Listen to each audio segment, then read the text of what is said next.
We're ready, Chair. We are ready? Great. Thank you, everyone. I will call this meeting to order then. And I'll begin by saying we acknowledge and respect the Indigenous people within whose traditional lands we are meeting today. We ask for an adoption of today's agenda.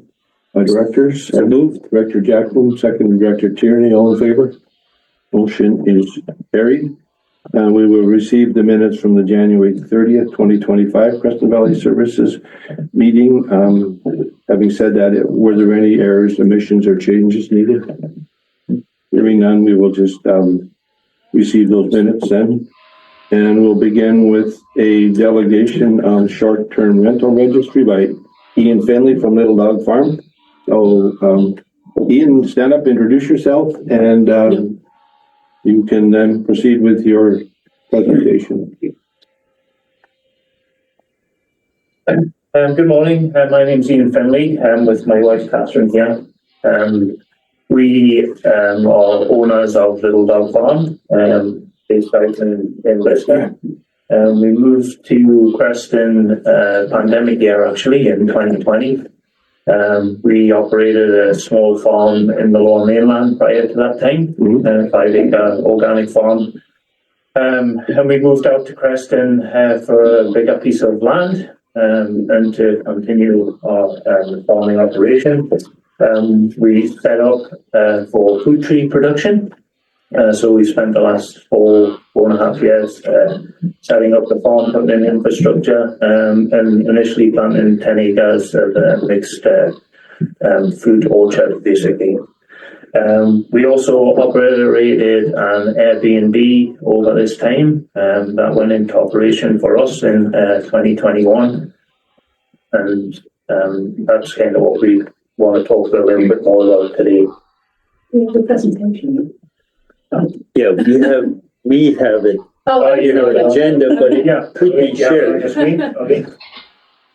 Let's go back to the next slide. That'd be great. If you can turn your camera for the room as well, and then we'll see everyone besides Gary. I mean, we see Gary. We don't see anybody else. Okay, if you were to come forward, Ian, It's not there. It's watching. it's going. It's a lot. If he's at the podium, can you see him? Yeah, that's better. The owl will move to whoever's speaking now. I can see all of you. Thank you. Okay. Thank you. Next slide then. So on July the 18th, 2017, so backing up the fair old way here, the Premier at the time, John Hogan, wrote to David Eby, congratulating him on his appointment as the Attorney General. What I kind of want to focus on in this letter is he asked for his assistance in 3 key commitments. One was to make life more affordable. 2 was to deliver the services that people count on. And 3 was to build a strong and sustainable, innovative economy that works for everybody. The short-term rental legislation that was brought in 2023 and is now in effect has a cost to the operator of $450 per annum. That is for each listing that you have. By the government's own reckoning, there is 19,000 short-term rentals in BC currently that are operating, which is a tax of $8.5 million a year into the provincial government. The legislation, as they put forward at the time, said this money would be put to providing affordable housing as per the government's own mandate. And I'm curious to see where the evidence is for this. People count on short-term rentals for affordable travel, such as sporting events for children. We have multiple people staying with us at repeated times who are traveling here for such events as children's hockey. We have other clients that have stayed with us over the years, traveling for medical appointments. We also have repeat customers who have been following our journey as a developing farm and do farm tours with us to look at our regenerative farming practices. The Airbnb income also allowed Kathy, my wife, to remain on the farm and support us with an income stream that was farm-based while the farm is under development and not providing income from produce sales. It also gave us a place for friends and family to stay from overseas when they were visiting us out in Creston. Next slide, please. So on September the 11th, 2024, we received a letter from the RDCK, which you can see in front of you. Yeah, Chair, if the slides aren't put up there, I went ahead a page too far. Now I'm on the right page. But if we don't share the presentation, Is there any way to put it on? difficult. I mean, you're on that slide. Yeah, that's correct. Yeah. But I have no way of telling where you are. Yeah, we have it on our devices, but if there's any way to share it on. It's difficult for me to. Okay, yeah, this is not our normal meeting venue, so it's a little bit complicated to put things up on the big screen, so we'll have to do it by described video, I suppose. Okay. Well. So yeah, we received this letter on September the 11th from the RDCK. It outlines, amongst other things, the short-term rental that we were operating at the time, and that's kind of what I want to focus on today, although there is other things in this letter that I would like to address separately, maybe at another venue. Excuse me. My biggest thing, I guess, is the ALC policy conflicting with RDCK's policy regarding our land use and agritourism. So the ALC policy encourages agritourism and people's connection to the farmer and the land. On receipt of this letter from the RDCK, I reached out to the ALC for assistance. They discussed the matter with bylaw enforcement, and that the intention of the short-term rental legislation was not to penalise the farming community. However, this did not change the enforcement, and we were forced to cease operation, and we are still in that position now. The comprehensive land use bylaw uses terminology that prevents the landowner from enjoying their property in a way they see fit. The bylaw is restrictive in many ways in its wording, and in many ways contradicts the ALC Act. Short-term rental registry implementation with no public consultation. Yet another piece of enforcement legislation on top of the two pieces that we are forced to comply with already because we are on ALC land.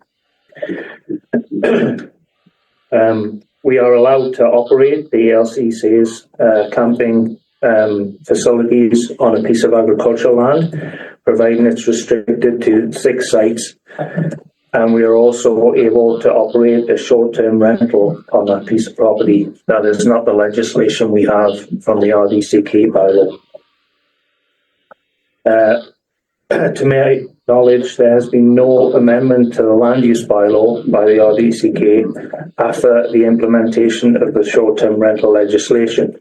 I'm not sure whether that is the case or not, but I couldn't find anything on the RDCK website to back up that there was actually any changes after that legislation was passed. Over to the next slide there. So the comprehensive land use bylaw uses terminology that prevents the landowner from enjoying their property in ways they see fit. The bylaw is very restrictive in the way that it is worded. Tourist accommodation operations are to be defined to the principal dwelling. It specifically says that in the legislation. At the time, when we moved to Creston, pandemic year, we actually built ourselves a tiny home in Langley and we moved it here. And the reason for that was, basically shut the country down. It was very hard to look at property. And we were in the transition of moving away from the farm when the pandemic hit. So the worst time to move house, I think.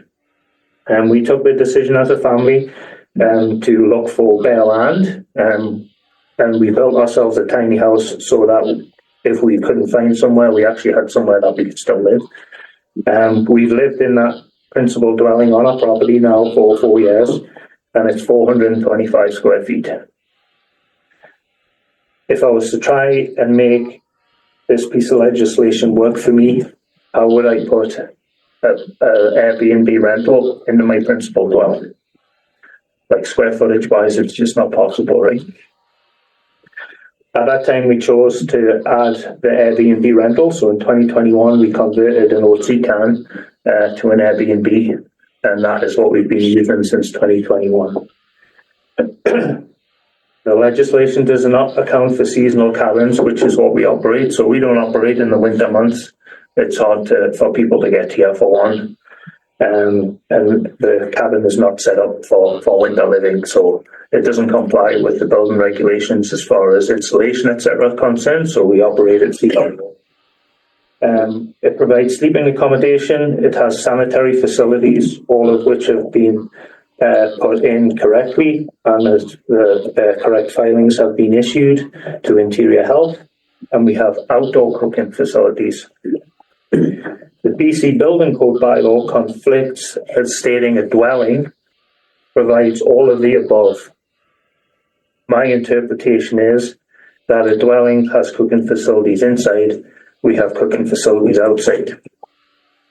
The seasonal rental is not a dwelling. We don't have people there full time. It is for Airbnb short-term rental only. But this is not how enforcement chooses to see it. Over to the next slide. So directly from the BC government website, we've kind of pulled off part of a document that is online for everybody to review. And that document was put online as part of the BC short-term rental registry legislation that was passed in 2023. It specifically says that they're trying to stop speculators from operating illegally. That is not who we are. We are farmers trying to earn enough from our land to continue to be able to farm. The cost of setting up our Airbnb rental was approximately $60,000. Our annual rental income after taxes that we pay to the BC government directly at source with Airbnb is roughly $12,000. We have an annual running cost of $4,500 a year. It would take us 8 years to recover our initial investment. It's not an investment, nor is it a speculation. It's born out of the need to provide additional income, keep a family member on the farm at full time, and I already work off the farm full time as well as farming. This is typical, I think, for most small farmer operations in BC. Excuse me.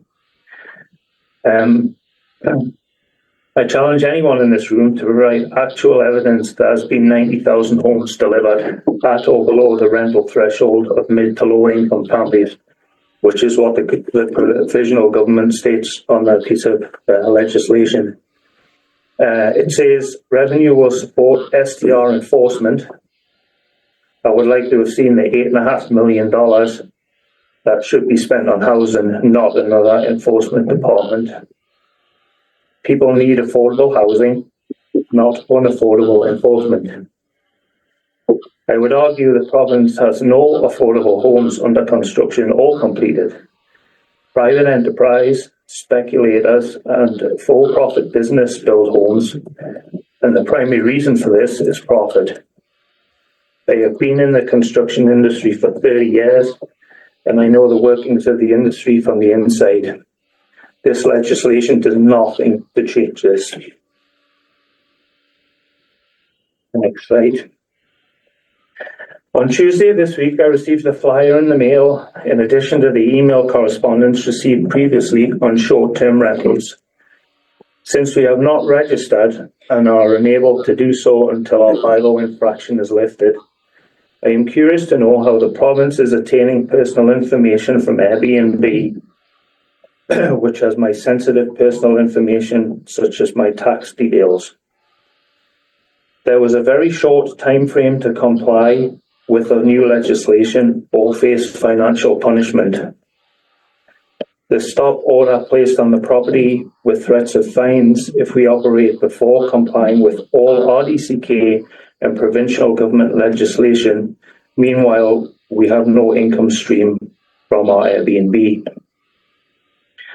I don't know, given the two pieces of legislation that we are trying to comply with, the RDCK bylaw, the new piece of legislation was short-term rental, and the agricultural land reserve, how we would ever comply with all those pieces of regulation. In conclusion then, regulations are not making life more affordable for us as hosts and farmers and for people travelling around BC. It is prohibitive of secondary sources of income, which we need as a farming community.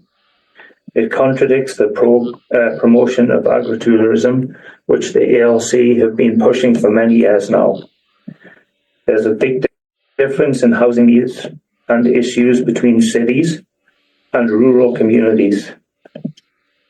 This difference was not accounted for when writing the legislation. And has the legislation actually achieved the goals of putting more housing back in the housing pool for families who are on small incomes? Regulation is multi-layered. Coordination is, or appears from the outside to be non-existent. Cost of living continues to rise, and it leads to a disproportionate number of families relying on second income to meet ends. The RDC bylaw is contradicting ALC regulations. The one solution fits all approach is not working here. We are all individuals and should be treated as such.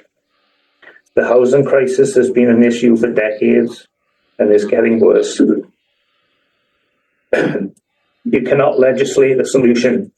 The solution needs to come from the industry through incentives and the public through taxation and punishing the public through taxation and more legislative restrictions will not help the cause.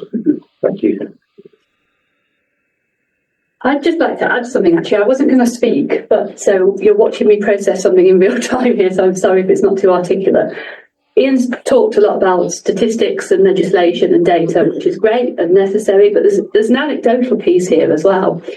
And I think for us, I had a conversation with a friend who we used to know and farm with in Langley yesterday. And I said to her, you know, we don't know about our farming future because we've always had to fight the municipalities, always. There's always been something. We're not big farmers, we're mid-sized farmers. We try to do everything very regeneratively and sustainable. And I think that's the word that's really sort of stuck in my mind now, is sustainable, because our kids who have always talked about being part of our succession planning for the farm are now saying they're not interested because they recognise that our idea of sustainable farming is not sustainable for the people doing it. And that's huge. Like, the farming generation is an ageing population, that's no secret. And, you know, we're coming up to our 50s now, and we're talking to our kids about what their future is, and they're opting out, not because of farming, not because of hard work, but because of the fight that's involved in it. So this is one piece. We could talk to you all day about some of the challenges we're finding, but this is one piece that we would appreciate your support in trying to resolve, for sure, for some small time farmers. Okay, so we have heard and received your information. When we have a delegation, we don't make a decision at the same meeting because we need to take time to think about this, and as well, probably some input from staff on what's been happening here as well. So we will be discussing this at a future meeting, and we value your input. And we'll just open up for a few questions before we let you go. And also, you're not obliged to stay for the rest of the meeting, but we appreciate your information. Director Banford? Yes, thank you. Thank you for your presentation. I just want to qualify one statement that you made. You referenced your costs when you're running through your expenses, that sort of thing. But you had mentioned that in the beginning, you were talking about $300, $450 a year to register per annum. But your costs are like $12,000 to the BC government. No, our revenue from that operation from Airbnb is roughly $12,000 a year. Our actual annual operating costs are roughly $4,500 a year. Okay, thank you.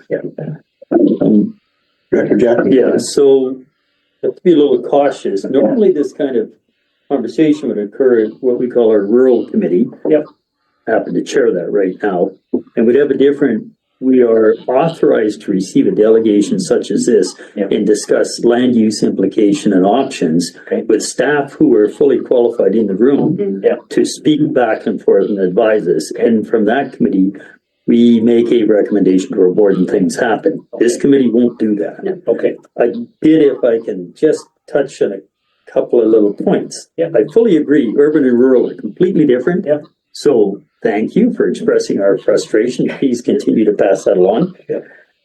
Our comprehensive land use bylaws, which are official community plan and zoning for the three rural directors here, had to be updated, mandated by the province for COCP by a fixed deadline with non-compliance penalty. And the cities who weren't going to comply actually did comply eventually. They told the line, and then followed by a mandatory amendment to our zoning bylaws as they applied. They don't apply to all of our areas.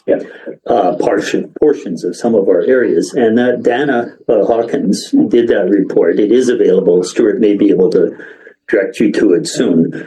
There was a process, and in that process, and you especially heard Richmond, the province required waiving certain public input and consultation because they wanted Bill 44 and other provisions to just happen. Yeah. So I'm trusting our staff complied with what they were mandatorily told to do.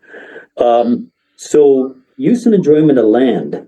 The voice of the community is used to determine a portion of the restrictions on use and enjoyment of your land and my land and their land, whether you like it or not. Yeah. And the other restrictions are placed by legislative, by acts of the provincial government. So we don't have free use and enjoyment of our land, but the voice of community to us is the most important. That's our official community plan process. Aside from that, we have a variance process. This comes back to where I opened my points. I would have expected something like this to come forward to the rural committee as an application for a variance, site-specific, based on circumstances that may end up being favorable for the board to make a recommendation to grant a variance.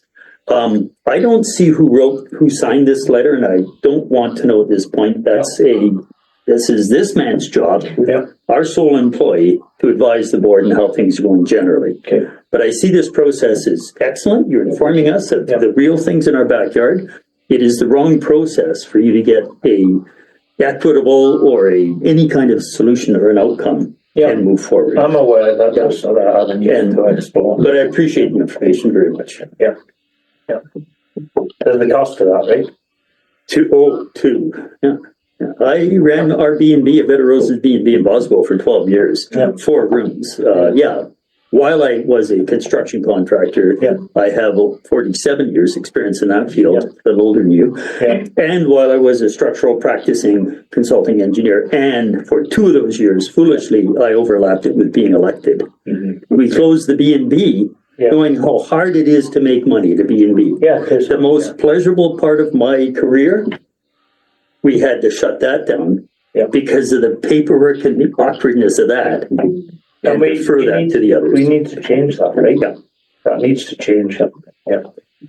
So as Director Jackman stated, that maybe your next step should be to address it through that committee. We will for sure. We appreciate being informed of this and your situation. I think it's a bigger problem. Yeah. Very much. Okay, thank you. Move on to the Very much. agenda item. Thank you for your time. Thank you for coming and letting us know. Thank you. Access to damage report. Roger, I'll have on there.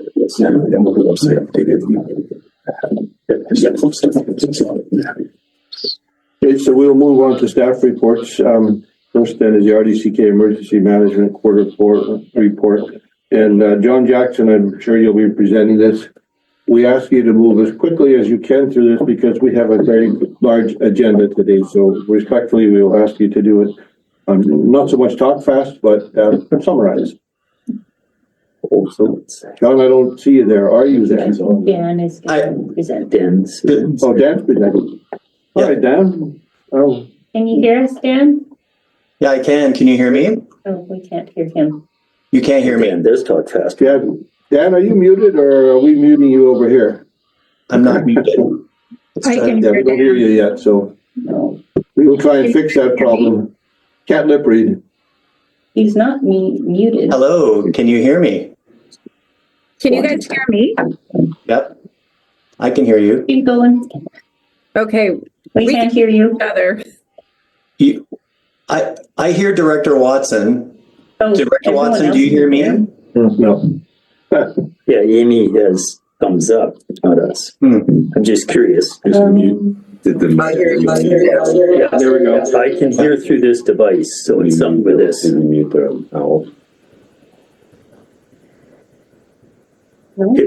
This is testing 1, 2. Can you? Dan, I can still hear you as well. I don't know what's wrong with it. Use it in the library, it might have the mute button on the device. There's a volume button on. The eyes are lit and the blue's on. It's like, I see red at the bottom. Hit the plus button there, we can reach you. there's the. That should be live. It's, the eyes are on. Sound check, sound check. Sound check. There you go. Turn it off. Turn it off, kick it, turn it back on. I just want to make sure you're not too loud, Dan. Keep talking. Okay, I am talking for a sound check and seeing how it's sounding in the room. But I think we're good now, Dan. Okay, I thought it was through the chair. I thought it was going to be the quickest update ever. It still could be, I don't know. I'm happy to do that through the chair. Thank you. So I'm presenting on behalf of John Jackson, who couldn't be here today. So as I think this is the big highlight, is that 2024 was a very busy season and busy year for emergency management.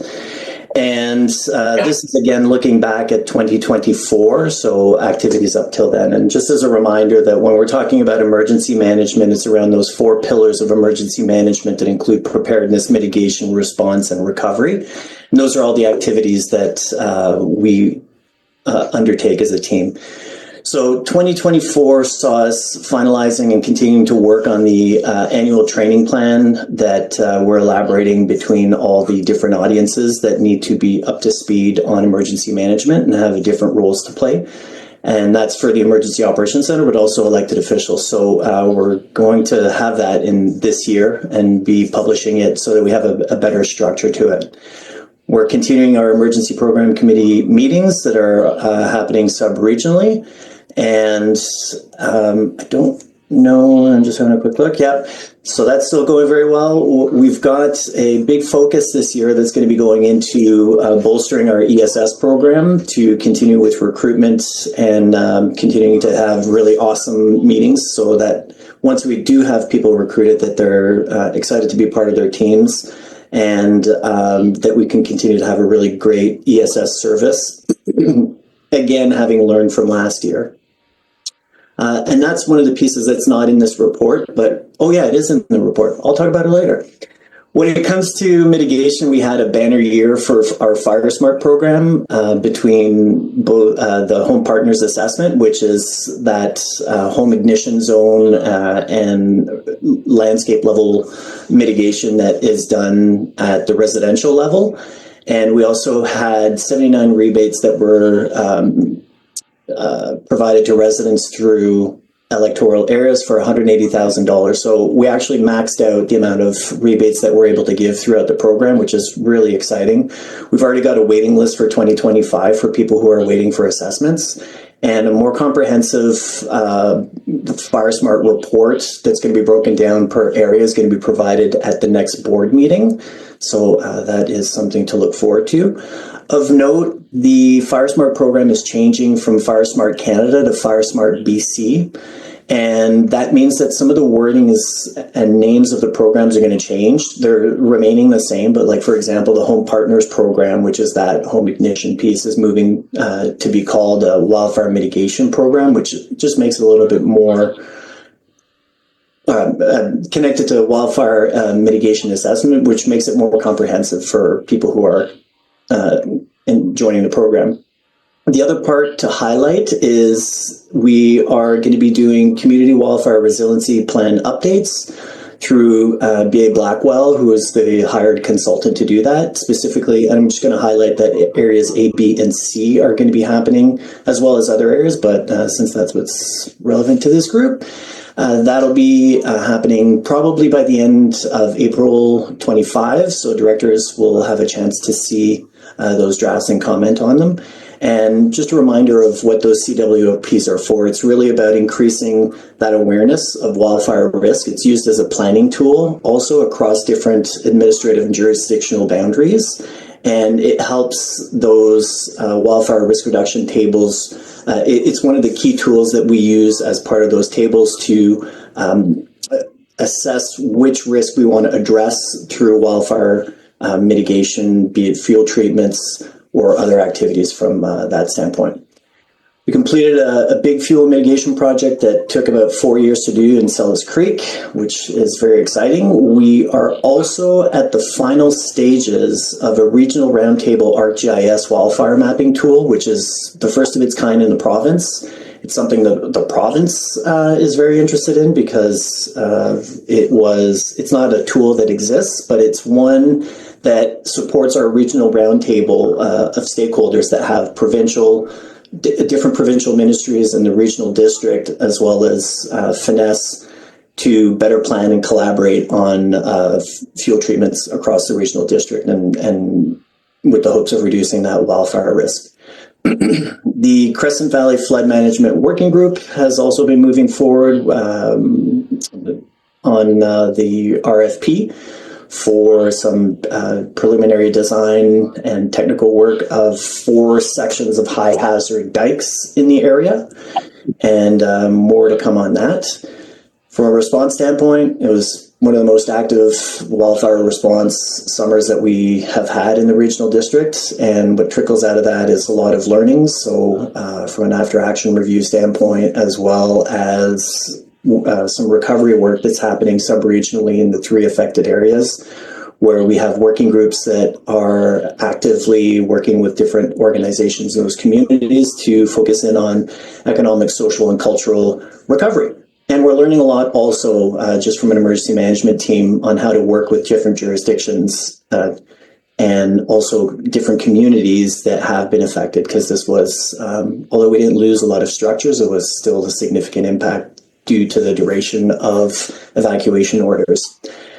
From a project standpoint, we did some great work in Creston Rec Center, upgrading some IT thanks to our great IT team at the RDCK to have it better prepared as a reception center should we need to evacuate or use it as an evacuation center. We also have received funding to continue to upgrade our emergency operations center through grants. And we're buying a variety of different equipment to just make our response a little bit more effective. And for 2025, we've got a grant to support ESS and upgrade their equipment to new standards. They used to be, the basic is they used to be on iPads. We've realized that doesn't work very well in reception centers, so now we do laptops, and that's going to be very beneficial for them. And I don't know, just scanning the report here, I don't know that we talked about the after-action review process, but that's happening right now with the affected communities, and to hear the things that worked well, things that didn't work so well when it came to evacuation orders and alerts, and what we could do differently. So that will be presented to the board. I'm thinking somewhere around April or May. We're going to wait until we've completed the residents' feedback so that we can present it all in one shot. And I think that's it. Thank you, Chair. Thanks, Dan. Any questions to Dan? Hearing none, I appreciate your report. Thanks for presenting it. And we will continue to move on then. Next then is the Creston Valley Fire Quarter 4 report from our Fire Chief, Jared. Thank you, Chair, Directors. So this is our 4th quarter 2024 operational report. We had a total of 212 calls for service, broken down 26 motor vehicle incidents, 43 other types of calls, which include hazmat, public assist, and rescue calls, 5 false alarms, 17 reportable fires, 17 burn complaints, and 104 first responder calls. Broken down by incident, the majority is within the Creston area at 179. Canyon saw 19. Window Lakeview saw 7. West Creston saw 7. Our average response time, went up quarter over quarter, 1735. And so looking at the data, there was some longer response times on certain call types that just travel distance and took us longer to get to the hall and respond to those calls. Just as a reminder there, I averaged the number out for responses from all the halls. The response out of the rural halls is typically longer, and then out of the Creston hall here. And I try to review that so that I'm giving you the best information possible, because we do respond to motor vehicle incidents up to 50 kilometers away. So those could be half an hour response times, but because of travel distance. So 42 kilometers. So is that what a Copley Creek's at? I think 42 kilometers. Yeah, I got that road enough. Yeah, from your hall. Easy math from here to the ferry's 100K, so I split it in half. So just loss versus save. So year to date, the blue line there indicates saved, and so we take our value of property that was based on assessed value of buildings. Where an incident occurred, a fire occurred, and so that's where that number comes from compared to the loss that we calculate.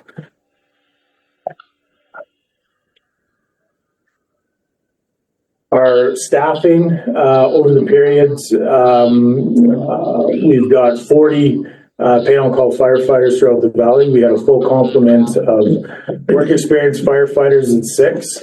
And in that fourth quarter, we were able to add a half-time administrative person into the mix. So with that, just to give you a highlight of first quarter 2025, we were able to bring on 13 new firefighters from across the valley. So that's exciting. They started their training program a couple weeks ago. Just our hours. So these are training and incident. And so Q3 to Q4 kind of flipped there. We were definitely more training hours with some of our kind of year-end live fire training programs. And so that number's up a little bit there. And Q4 incident-wise was relatively slower in comparison. So our life safety and community engagement numbers there. Public education sessions, we had 4 of those, 12 public engagements, and we did 3 fire inspections. That's my report. Thank you. Any questions? Director Benson. Thank you to the chair, and thank you to the chief for presenting. I'm interested in a little bit more of the breakdowns on the operational report. The 212, you've got 43, which is of other, which is 20%. If you could characterize what that is. But my main question is around the motor vehicle incidents. Are they typically all over the place? I guess I'm really interested in 3A. How many of those are along 3A, which is an area of focus for me, in particular in the summertime for our tourism industry. But can you characterize what the MVIs were, where they're located, how many along 3A, and what constitutes 20% of the other, generally? Yeah, so I'll speak to the other 43 calls. So hazmat includes carbon monoxide alarms, whether it's residential or commercial, or it could be other atmospheric type calls. And so the hazmat probably made up about, probably between, 2 to 5 of those calls. The public assist is, lines down. So it could be electrical lines. Wind events cause those types of calls. We could have public assists include lift assists. So ambulance will call for lift assists, and those probably average between 20 to 25 calls a month.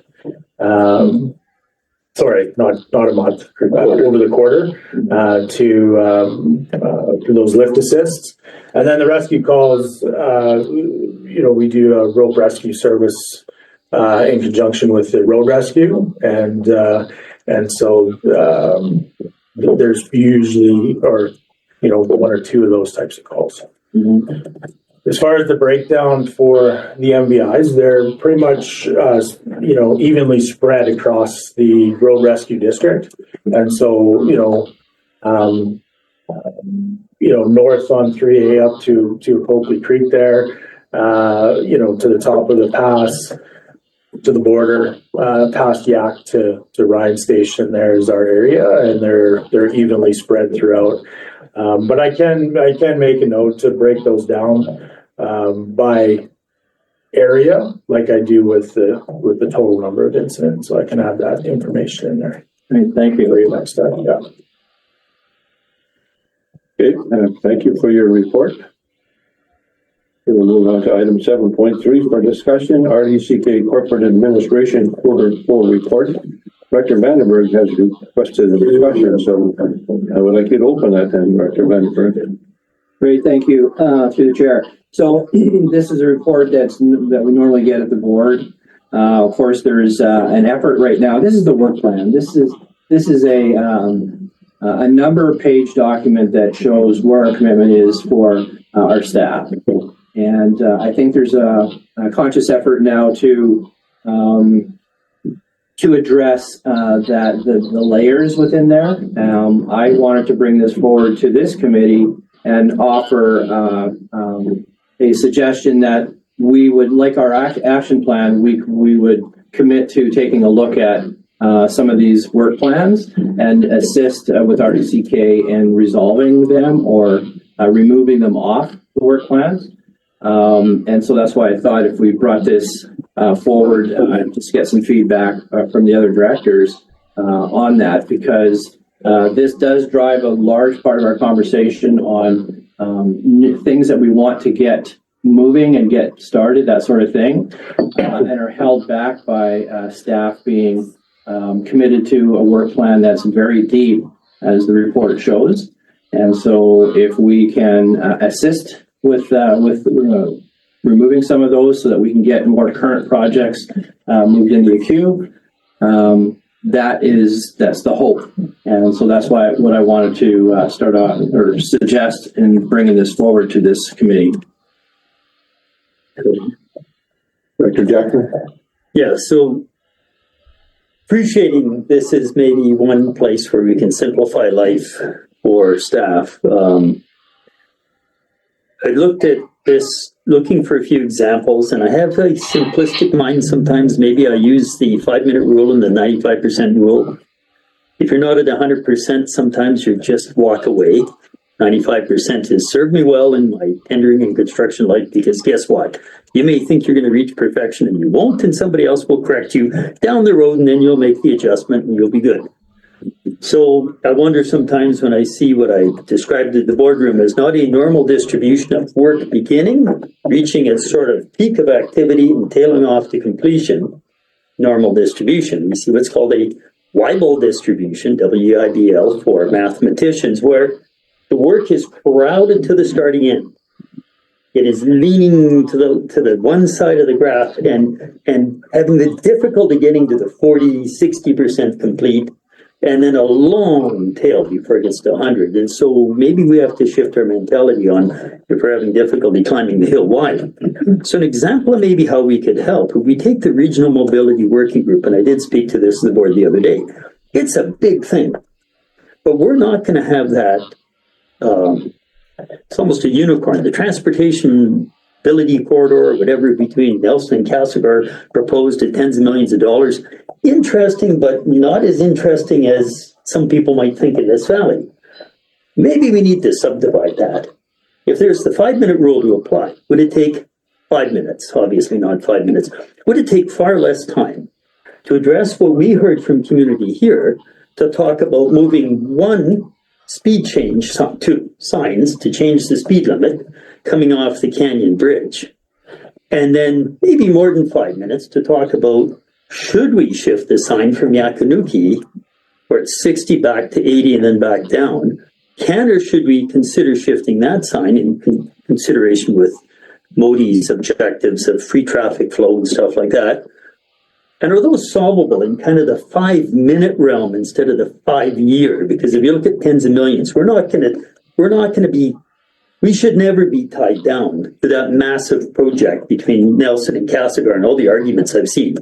So maybe that one needs to be subdivided. We can knock off our part. It's doable or it's not doable, and we're done. And then we focus on what we need. And I welcome Director Vandenberg's approach to, we should look at every one of those.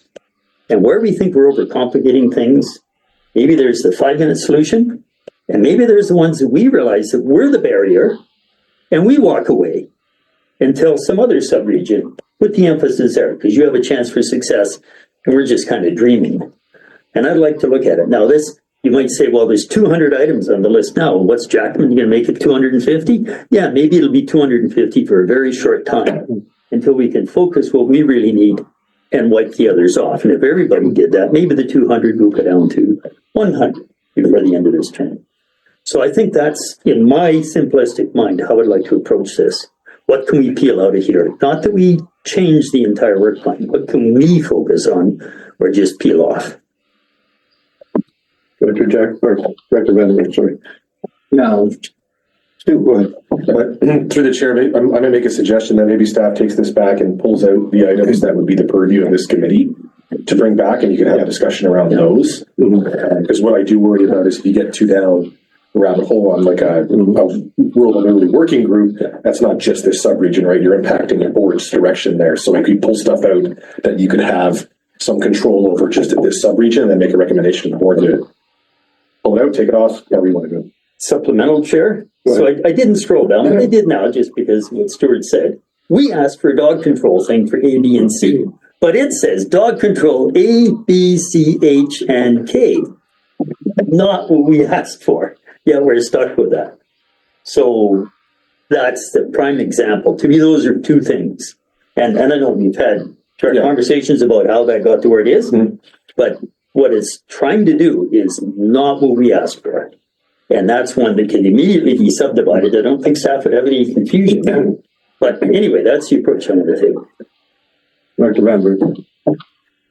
I was going to draw a conclusion that, and I welcome Stuart's suggestion to break it down and provide it to our backyard. There's a lot here, but as I flip through it, but I would suggest the kind of the same approach as we do with our action plan. That is, if everybody's in agreement going forward, we take a look at this from an individual point of view and decide after this meeting, not give Robin 3 days notice, but proactively look at this right now and point to a number of those things we'd like to discuss in our next meeting, and then give staff the heads up that, here are the things that we would like to contribute to assist with, so that they have some time to prepare, and that the next meeting then we can address some of these things in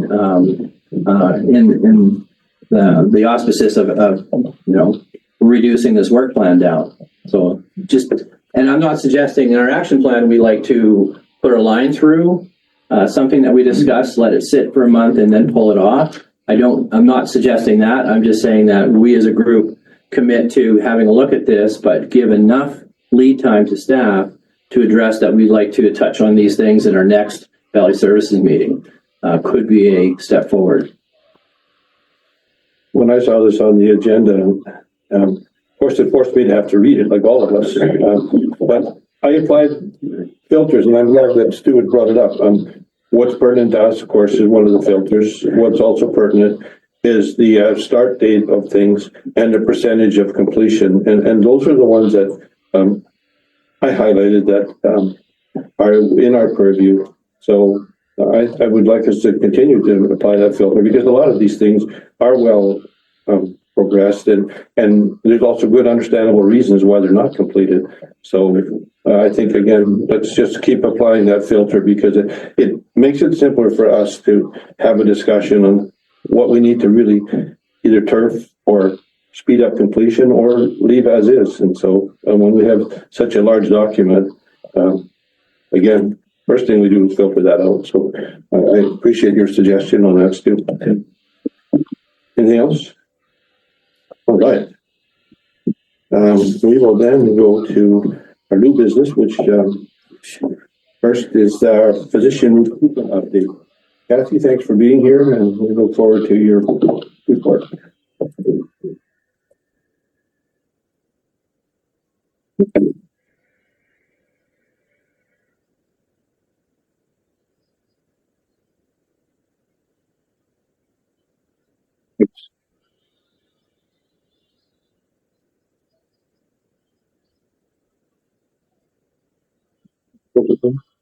Sure, I have to.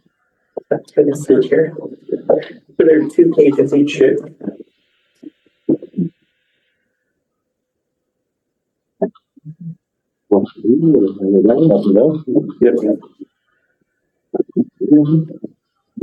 Lots and lots. It should be 2 pages each. Yeah. It's, you need one? Oh, you got one? Yeah, okay, I got one too.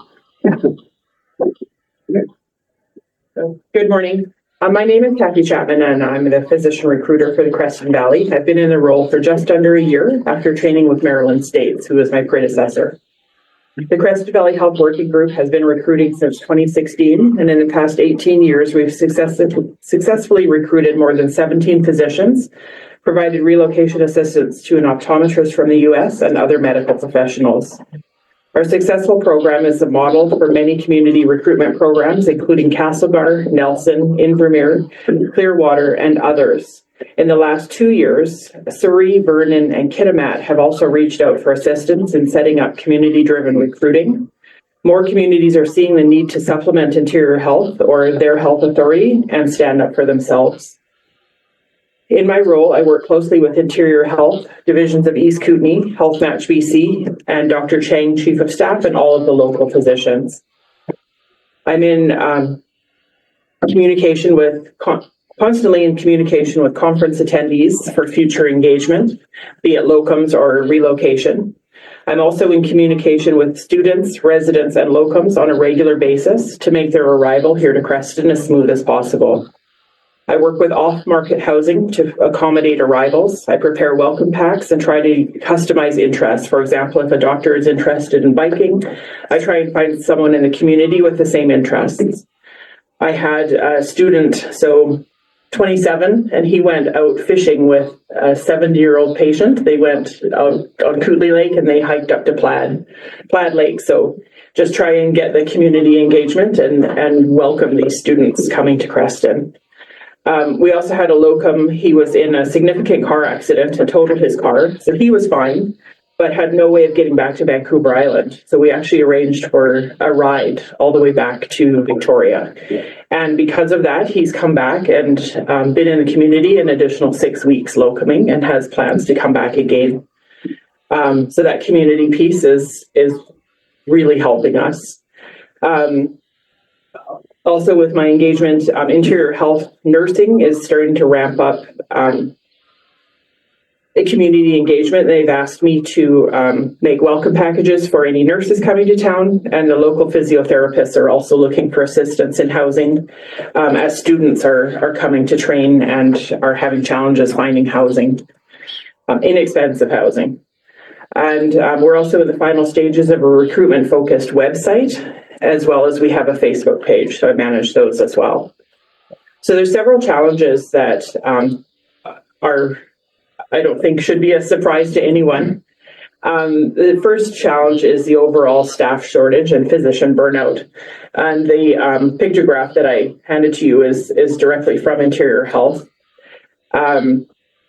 So Interior Health is trying to keep the tertiary and regional hospitals staffed, as well as focus on towns in crisis. We're neither of those, and so we are not the focus of Interior Health. We don't have a tertiary hospital, And we've been fortunate that our ER has not faced closures, which I'll speak to in just a minute. Because we're left out of the conversation, Interior Health has not forwarded one viable candidate to Creston in 2 years. We've been on our own trying to source locums and permanent physicians. We have too many doctors to qualify for the rural locum program, and our ER has not endured the multiple closures like 100 Mile House, Nicola Valley, and South Okanagan, which is Oliver. And again, that takes IH's focus away from recruiting for towns like Creston.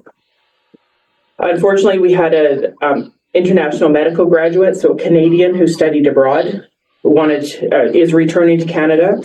She was within 1 week of signing a 2-year return of service contract before she was pulled and signed somewhere else. So that one really hurt. We had put a lot of time and resources into having her come, and then, like I said, within a week she was pulled and actually ended up in Kelowna. We are currently 6 full-time equivalents short for physician recruiting. There are more than 2,000 people in the region on the wait list for a family doctor, and there are more than 700,000 patients in BC who do not have family doctors. Since January of 2023, there's been more than 1,407 days of ER closures in small communities around the province. And in Interior Health, there's been approximately 100 closures. Again, primarily 100 Mile House, Nicola Valley, South Okanagan. Creston has had 1 in this time, and it was actually not a physician shortage. So we're trying to make do where we can and as we can. Locums are heavily supporting our ER with over 2 full-time equivalent positions working alongside the permanent doctors. We are at the point where we may have future closures, and everyone is working hard to ensure that ER stays open, but they are getting burnt out. So the group is highly collaborative to support each other, which is noticed by visiting doctors and encouraging them to return. Just yesterday at noon, the ER was swamped, so they sent out a call, and they had 5 doctors working in ER to try and clear the backlog, and to the point where they actually were held up by the lack of space, not by the lack of physicians. So our group is stepping up tremendously to support the community. Dr.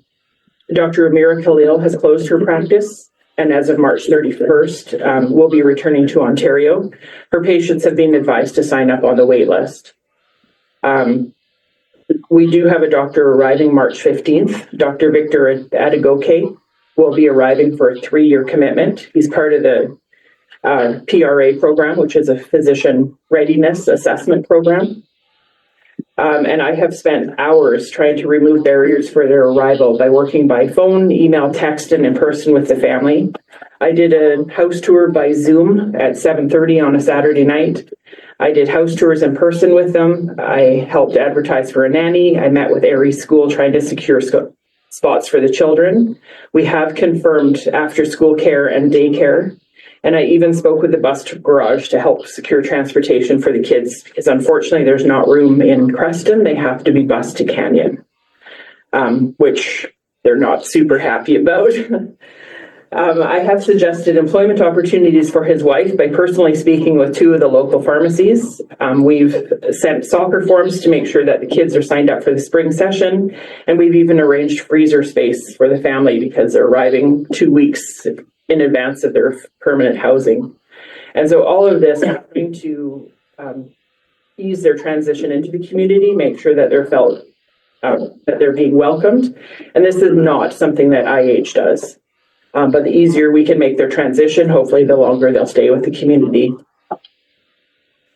The second challenge we're facing is the changing workplace. And over the last 20 years, there's been a shift in the practice style of physicians, as well as the changes to the health of the patient. There's a significant number of grads choosing a better work-life balance than their senior counterparts, which means smaller panels, less clinic hours, and less ER coverage, which of course means more people on the wait list. There's more female physicians practicing, and this number is increasing as 58% of the current medical students are female. Family care and work-life balance obviously affects the number of orphan patients. There's also a significant number of physicians taking specialties like surgery, maternity, anesthesia, addiction services, and mental health. And while severely needed, they take time away from clinic and the general population clinic access. Both of our clinics are teaching clinics, which is essential. However, having the students and residents on average means longer appointment times and less patients seen a day. So that's good and bad. It's good that we're having the students come because that is our stream of the future. However, on a day-to-day basis, less patients are being seen. The population of Creston and area is increasing. The patients are older with more medical issues and require additional time. Recent graduates are interested in doing locums to get a feel for communities and pay down debt rather than commit to a community straight out of school. Being a locum, especially in the northern communities, is extremely lucrative, and Creston and Interior Health cannot match the offers that are being made. The Creston Valley Health Working Group is expanding our focus to students and residents to engage them early and encourage them to return as locums. We actually have a resident who was here in November, and she's already returning as a locum. She actually is arriving on Sunday. She'll be here for 2 weeks working at Summit Clinic and then doing a hospitalist shift for the second week. So Creston has a great reputation with students and residents, and they need to be fast and lucky to get a Creston placement. And that's through the work of the recruitment program, as well as the support of the community and the significant support from our current physicians. This stream of graduates is partly responsible for keeping our ER open. We've had more than 40 students, residents, and locums come to Creston in 2024 with stays over 2 weeks. We also have a lot who come for short stints to provide weekend and holiday coverage from within the region. So we have a doctor who comes from Fernie about 2 weekends a month. It's lucrative for him. He likes the area, and it is significant assistance for us. In addition to the recruitment side, Creston Valley Health Working Group is committed to retention. We recognize BC Family Doctor Day, hosted a summer pizza party for the doctors and families with 3 students and 1 resident in attendance. We also had a winter get-together with 3 locums and a student in attendance to show the collegiality between our clinics, which is rarer than you think. A lot of communities actually, the clinics are very insular and they don't necessarily work well together. I've met a doctor at RCCBC, which is the Rural Coordination Center of BC. It's one of the major conferences in BC for for rural family physicians. She has come on 3 separate locum occasions, and she's actually narrowed her focus for setting up a permanent practice to Golden, Invermere, and Creston. So partly exciting, but also not a confirmation by any means. She is leaning towards Creston. Her husband has ties in the area, but by no means is it a done deal. Dr. Catherine Bell, I'm not sure if people saw the letter to the editor, but she was so pleased with her time here that she took time to write a letter to the editor, which is great to have our work and the community recognized by someone who has a pretty busy day. And then our third challenge, which I'd like to identify today, is the gap in interior health presence and the support in recruiting. So most recently in January, I was at a conference for GP anesthesia, GP Emerge, and I had 2 GP anesthesia interested in locuming. One came to my booth, a third person came to my booth as I'd been talking to him the year before. He wasn't ready then, but he's now asking more questions about relocating to Creston. So I've connected him with Dr. Oberleitner. So this is significant for Creston because even getting the locums on a cycle is very helpful to us. But I also spoke with a nurse practitioner and 2 nurses that I referred to Jason at the hospital because IH was not in attendance. The Rural Coordination of BC, like I was talking about in Whistler, Interior Health did not attend. Invermere was there, but 9 other divisions were represented and no one from Interior Health. Family Medicine Forum in Vancouver, all regions shared 1 booth, just a single booth out of 80 booths were there. It was not targeted recruiting for any towns. Clearwater, Invermere, Creston were represented within Interior Health. So again, back to the very start, the Interior Health is so focused on putting out fires and crisis communities that Creston is being left to do our own thing. The last piece, which I've handed to you, is the Creston Valley Health Working Group budget. It's currently set at $87,500, which includes the salary as well as travel and conferences, admin support, which is town support. We lean a lot on our graphic designer, and retention, the welcome packages, and then just the general miscellany of posts and ads, and the doctor's version of Indeed. So I'm open to questions. Questions? Go ahead, Director General. Sure. Thanks and we had a little chat just inadvertently a while ago, like what is IH doing? Because I see shifts in different areas. So it does make sense that they're putting out fires, because we continually get emails about closures, and I'm on 2 hospital boards. I don't know if I get more than normal. That is good to understand.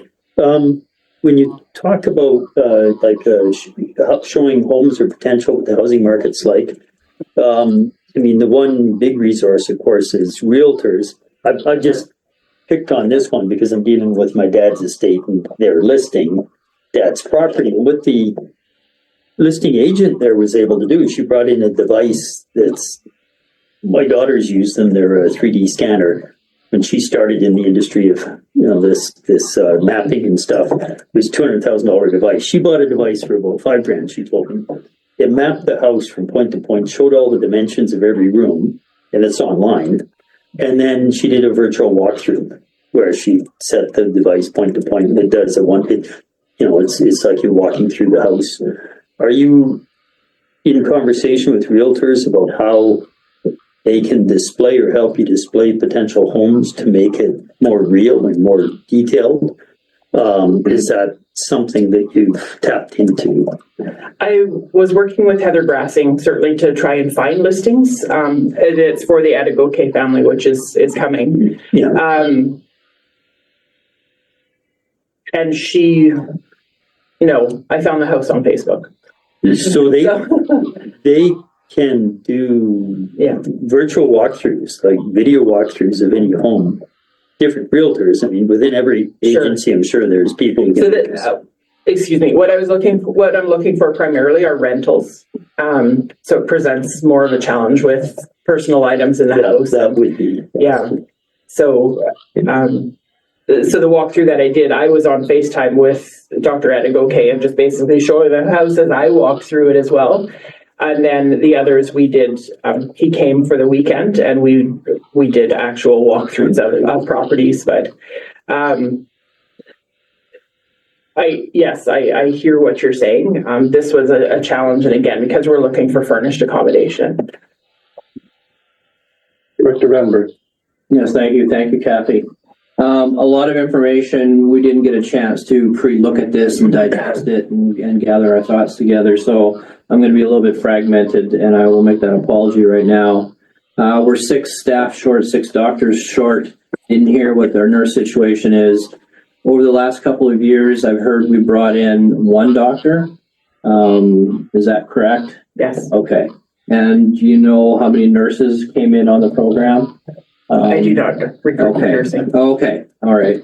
And when we met about a year ago, one of the big challenges that your predecessor talked about was housing and childcare in our community. And I'm hearing short-term rentals, and we've already heard about short-term rentals, but rental have the ability for rentals for bringing in prospects and temporaries, that sort of thing.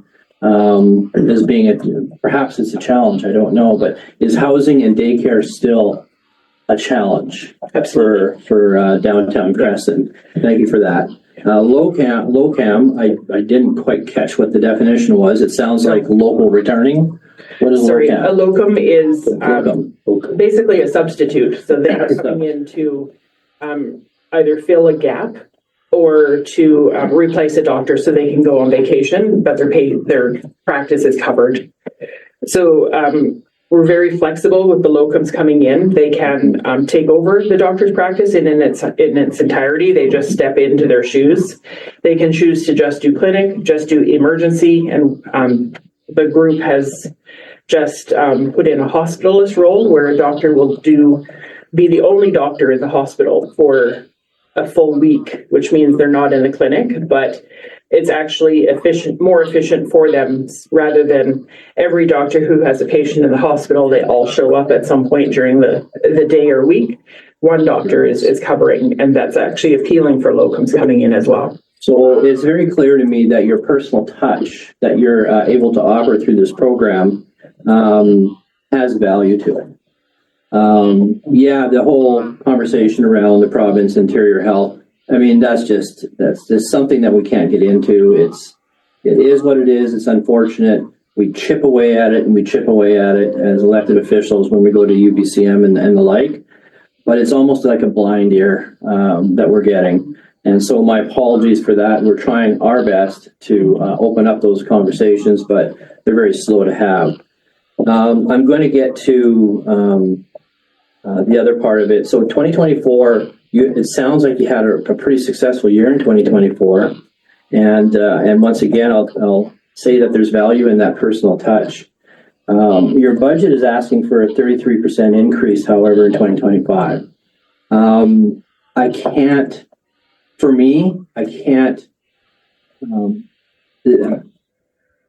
that's in what's happening in today's market and with what we're hearing from our taxpayers and constituents, I can't agree to that.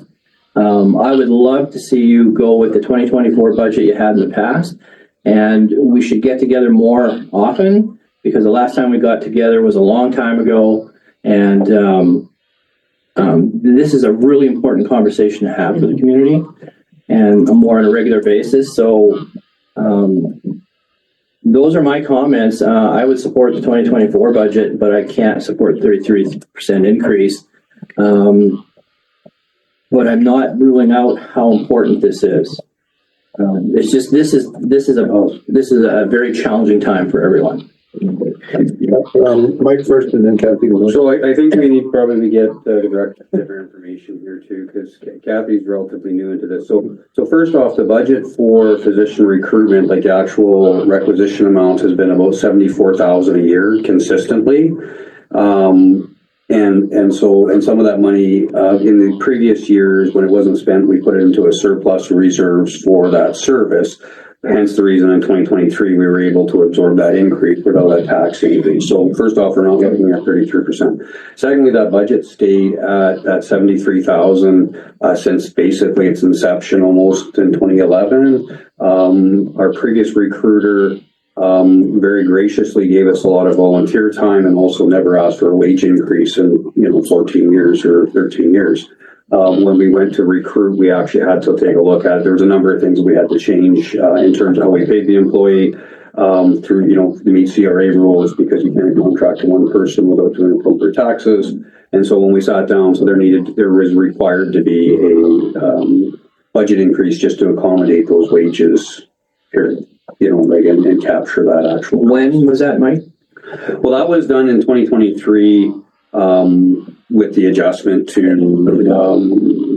when Kathy was it 2023 you were recruited, Kathy? Yes. Yeah. So because there was that year that we had some double up wages for Marilyn to work with her, and so really into the 2024. So I apologize that these 2024 numbers here show 65,000. I'm assuming that you pulled those without what was spent last year. Yes. Yeah. So that was actually what was spent, but the actual requisition budget number is 73.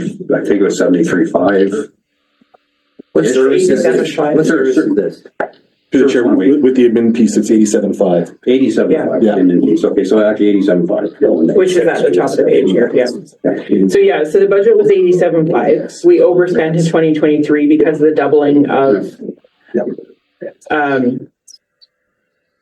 the wages for the two people. And we had the late ad conference.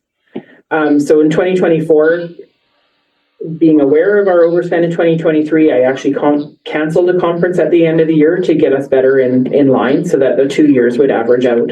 So my ask is actually on target for 2024's ask. We didn't increase it.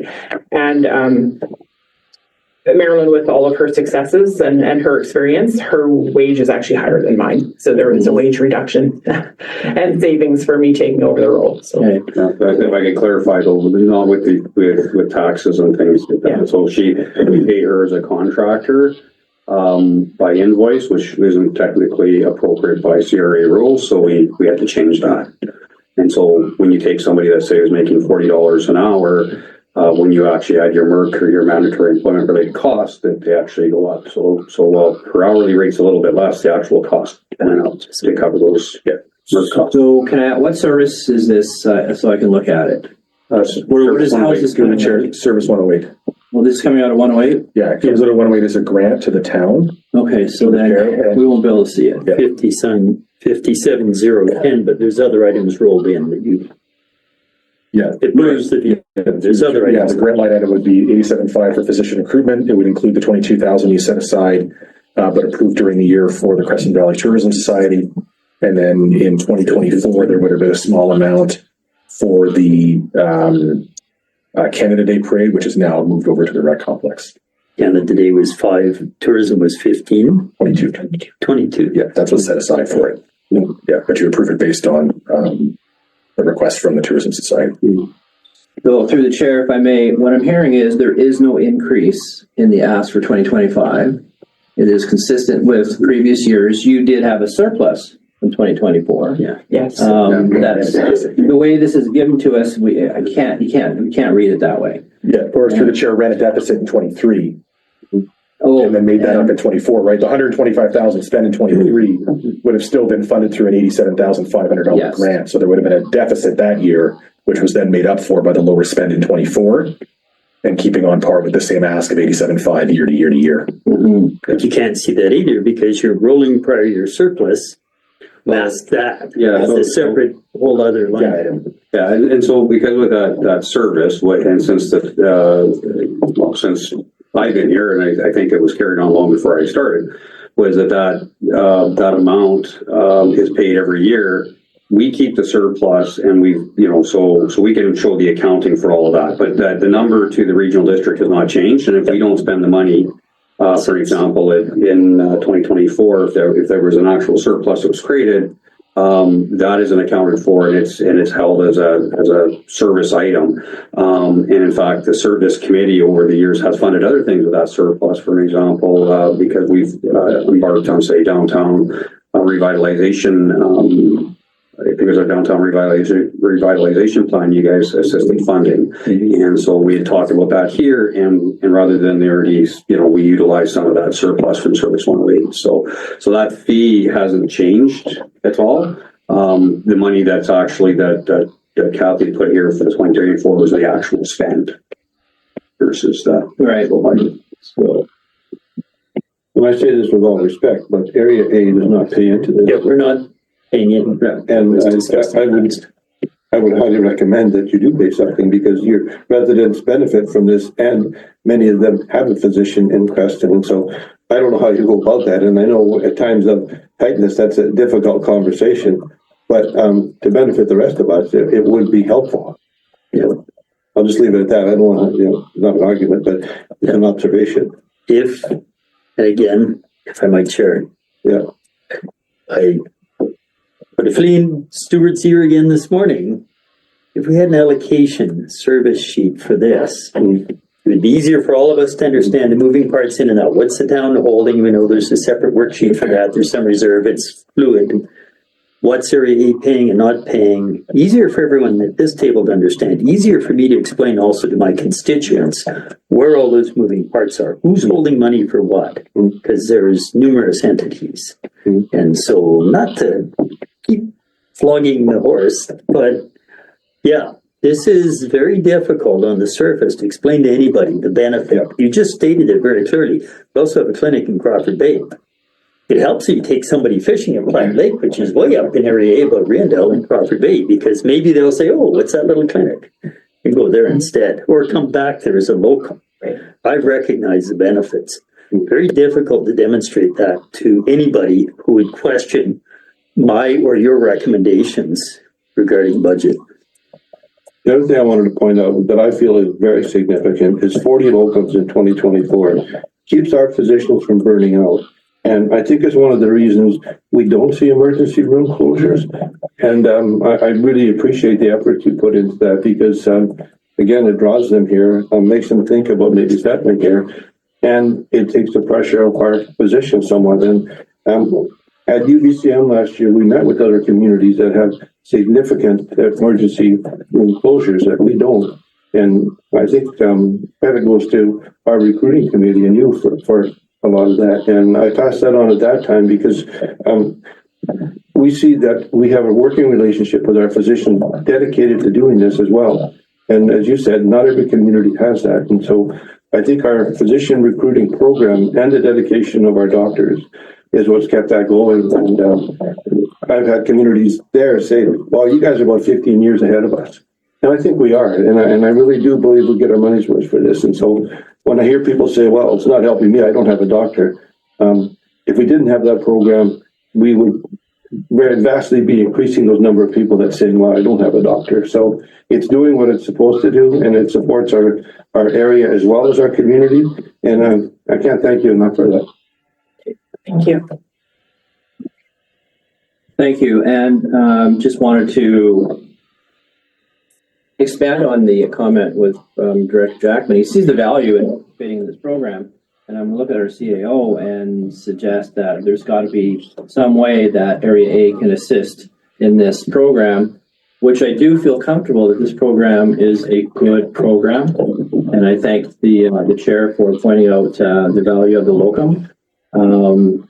It's easier for me to digest this, but it's an example of local government taking on that which the province is responsible for, and that doesn't sit so well with me, especially now with all the stuff that gets downloaded to us. But we are running with this initiative because there's value in it, and it's easier for me to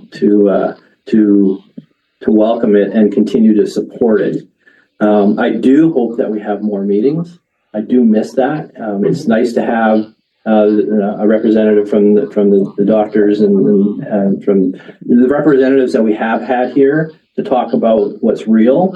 Yeah. And we haven't had that in a while, so I do encourage you to do that, and I hope that your 2025 year is more successful than your 2024.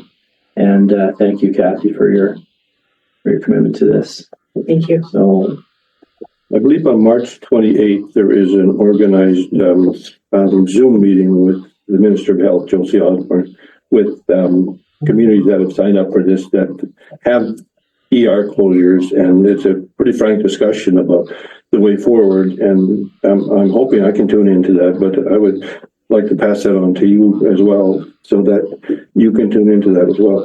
I think it's important to be part of that, just to hear what she has to say and what other communities have to say. And I think, again, it puts us in the position we're at, which is almost a feeling of superiority because we don't have that problem, but it's important that we listen to what their problems are. And again, we relate it to ours, but also what the Minister of Health has to say about what they're doing. So I will send you that information and maybe we can all sit on that one. Okay. Thank you so much, Kathy. Thank you. For the next step of business, I realize our board chair is sitting in again on this meeting, partly because what you just said, we're 15 years ahead, and she wants to understand what's going on. We did not offer her freedom of the floor. I'd like to do that. Okay. Second. Okay, all in favor?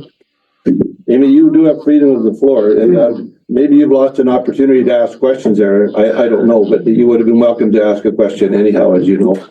No, just good work, team. You guys do great work down there. We don't even have 24/7 up here, so you're well ahead of us, and it's great to know what you're doing. Yeah, thank you. Okay, we will move on. Creston Valley Airport first. The town of Creston has requested letters of support from the area directors for British Columbia's air access grant for a funded backup generator. I don't know how much discussion we need on this, but we certainly need a motion. I'm happy to put forward the motion, but I think this needs to go to the board. Yeah. As opposed to individual letters. But I thought we had dealt with, I thought this was an ask that was already granted. If I may, that was for a grant from last year that they didn't get approval for. So we are resubmitting the grant. The town is resubmitting the grant on the Airport Society's behalf. Because and we did use the consultant to verify that fits within the master plan priorities. So I think it's not aligning with the upcoming master plan. I guess we would then just support a recommendation to board that we pass a motion there, I assume. Well, first, if I might, Chair, I believe the timing works out. Board meeting is the 20th. But I think our chair, who happens to just have freedom of the floor if she wanted to weigh in, would have to sign the letter the next day or something, isn't it? It's very tight. So it'd have to be prepared. So I would move that it be recommended to the board that the board chair sign the letter of support for this application. I'll take out my motion. Well, I meant, sorry, I mean that kind of word. I'll go with yours. If I can just suggest that the meeting coordinators have that letter ready to go and that Angela knows I'm signing it the day of the board meeting, then it'll be in my folder. I won't remember this, so it's best if the coordinators just have the letter ready to go. And as soon as the motion's passed, I'll sign it. And it should come from the board. That's happy to do that. Okay. From our point of view, then all in favor of the motion was seconded by Director Vandenberg. So this motion is passed, and I see Robin furiously taking notes here. So it appears to me that it will work out that way. So thanks for that. Just through the chair, we're recording the meeting, correct? Okay, perfect. Thanks. Okay, next is the Melody Schneider regarding the draft budget for Service S240. Yeah, up here.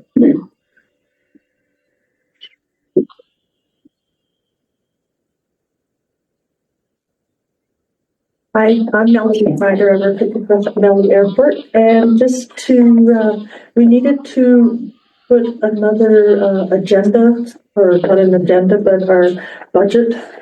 We needed to amend it to cover the cost of the caretakers' wages. Now, we did, one of the last things Bob wanted to do, because he recognized how hard work that Ken does out there, and he's not really paid for all the hours that he was doing.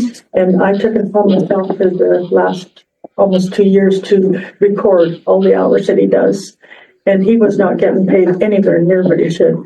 So we had a committee formed to reevaluate the job contract, the primary duties and everything that was required of him, and things that have been added through the years that he's had to do. And we found that he was quite a bit more hours. Instead of the 736 hours that he was supposed to be working in a year, he ended up working, he's working 1,628 hours a year. When it was looked into on the wage on on his kind of work, he should be making around $60,000 to $65,000 a year.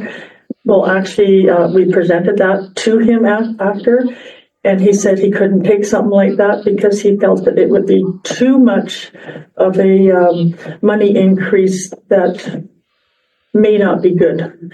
So anyways, so we came up with a formula, and he actually ends up getting less per hour, but he is getting actually paid for all the hours that he'd be worked. So we increased his wages just a little bit over, I think it was close to $20,000, $20,500. So we're here again to ask to increase the, I guess it's the grant from RDCK to help cover off his increase. Go ahead, Kelly. Thank you. Through the chair, if I may. Yeah. So just clarity, this is S240. We don't have your budget documents in front of me right now. I can't see the breakdown. Okay. There's nothing attached in the agenda.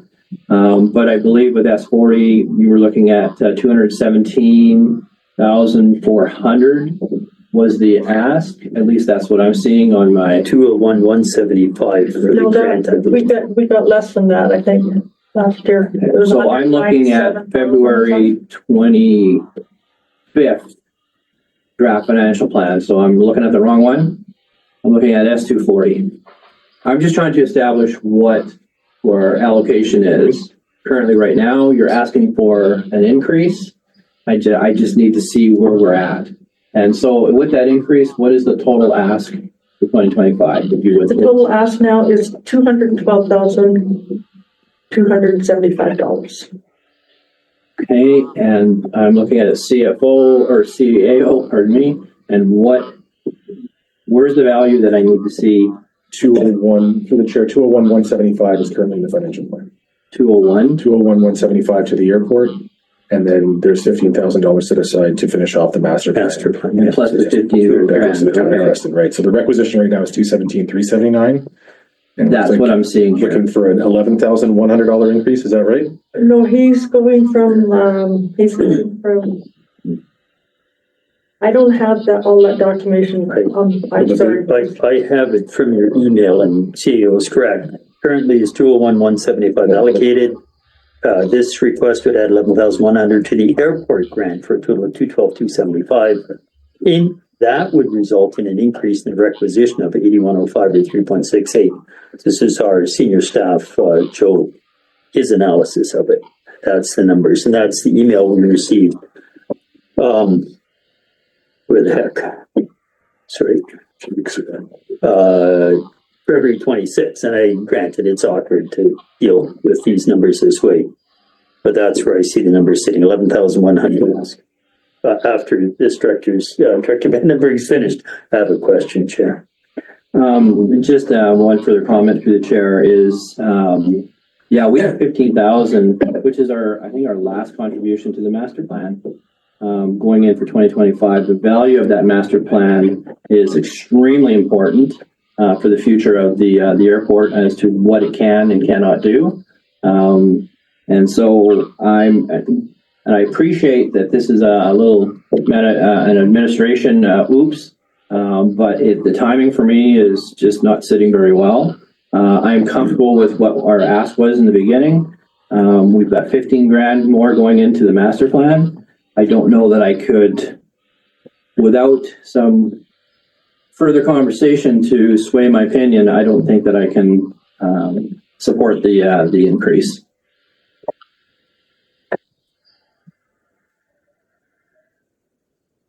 Well, we know what the increase is. So go ahead, Director Jackson. Yes, thank you. So one thing we've had a conversation about before is the various revenue sources. And you've identified clearly there's more value from this individual to the overall operations than has been recognized. So my question, and maybe it's something not possible for you to answer, but where is the value going to? If the value is partially to the individual hangar owners in terms of maintenance or snow clearing in front of their hangar access, I'm just going to generalize here. Yes, you bet. If the value is to people who are uniquely benefiting from the site, as opposed to the value that we continue to tax for, which is the air ambulance, evacuation, assisting in BC Wildfire Service operations, fueling, that kind of stuff, as well as the underlying economic value to itinerant flights and or corporate interests and that sort of stuff. There's that set of value. That's to me, that's what I'm saying. Yeah, let us take money out of everybody's pocket and put it there. Versus what might be more and difficult for you to actually answer today accurately, more value to the individuals who have a unique interest, a unique private interest in that site. And down the road, at least, that's what I'd like to see clarified. Because if you worked for the city of the town of Creston, I'm adopting that already, Mayor. If you worked for the town of Creston clearing streets and you also clear the business sidewalks because there's a value to the overall economy, that's fine. But if you started clearing my walk up to my front doorstep, someone might say, that is not a value to the taxpayer at large. That is an individual value over and above, and maybe you need to reconcile your revenue stream and apportion that cost of this person's real efforts to those people who directly benefit. I'd like to see that breakdown at some point. Okay, we can definitely work on that because he does not do the stuff right up to. Each hangar owner is responsible for around their hangar, and that's keeping it clear, clean, and even cut, like the lawns and stuff, cut, just like in a trailer park, right? One of the other things that we did by doing this was to also get onto the proper way of paying. The accommodations that are involved in that, it's now a taxable benefit. We're just doing this all so that it's right. Okay, and so he's actually going from $33,000 a year to $50,000 a year is what he's doing. He's taking an hourly, like I say, an hourly loss. I think he was working about $35 or $36 an hour, but now at this new rate, he's only working at $31 an hour. So, but yes, I will definitely look into more, and I know that I can do better. And I apologize for the lateness of this because it was only January the 8th that it was presented to our board, and the committee brought it, and we were able to vote yes, we agreed with it. And we are definitely, he started January the 1st, but had his new rate. So it is coming out of our office or out of our management. And we were looking for help for starting with the next fiscal year. So, having said that, perhaps you could get back to us with some sort of alternate way of raising that revenue, because again, we are tonight as well. We're going to be having a public budget meeting on the RDCK's budget, and last year's meeting was not a very friendly meeting, and I don't expect a friendly meeting this time. And the pressure is on us very strongly to keep our budgets in line and not reduce taxes any more than necessary. So that's a dilemma that we have. So just want to remind you of that. And if there's a way you can come back to us with figures on how you could bridge that gap, I think it would be helpful. Okay, thank you very much for your time. Okay. I'm going to, as the chair, suggest that rather than proceeding with 8.4, Sarah is here, and I don't want to keep her any longer than necessary. I hope that there's been a benefit to you to sit through some of the information you received here, but I would rather that we proceed with your item so you can go on with your day. And would that be all right with the directors here? On the previous item, I wanted to have a bit of a business discussion on it without the proponent at the podium. We should not make recommendations to change any budgets beyond this meeting, if possible, although something might come out of tonight. Yeah. We're not looking at a heavy lift in this one. We could move a recommendation to increase the requisition and leave it as a future prior year surplus without committing it to go to the society at this point in time. Mm-hmm. And if we don't do that, we just won't have the money. But I mean, that's one path, but it puts money in our pockets instead of the taxpayers' pockets, subject to potentially increasing the rent down the road if we see that value is a value to the public at large. If we don't do that now, I guess in theory, we can do it by email prior to the meeting, but we'd require an email vote. So I'm just cautioning. And I don't know, procedure-wise, I guess even Stuart, would that be that difficult if we decided we had, say, 3 or 4 items arising? We would do an email vote instead of convening another committee meeting. Yep, to the chair, that'd be fine. So we can leave it for now, I guess. Okay. Well, and if I may, through the chair, Gary, you're saying build it in for future consideration and decide on it before we have to approve the budget? Is that what I'm hearing? So we can build anything we want into our budget and not say it's going to any individual entity. It can just simply be a form of reserve funding. Right. And we can do a financial plan amendment at any time between now and December 31st and say, yeah, now we're going to move all or some of that to the society because we support the value being proposed.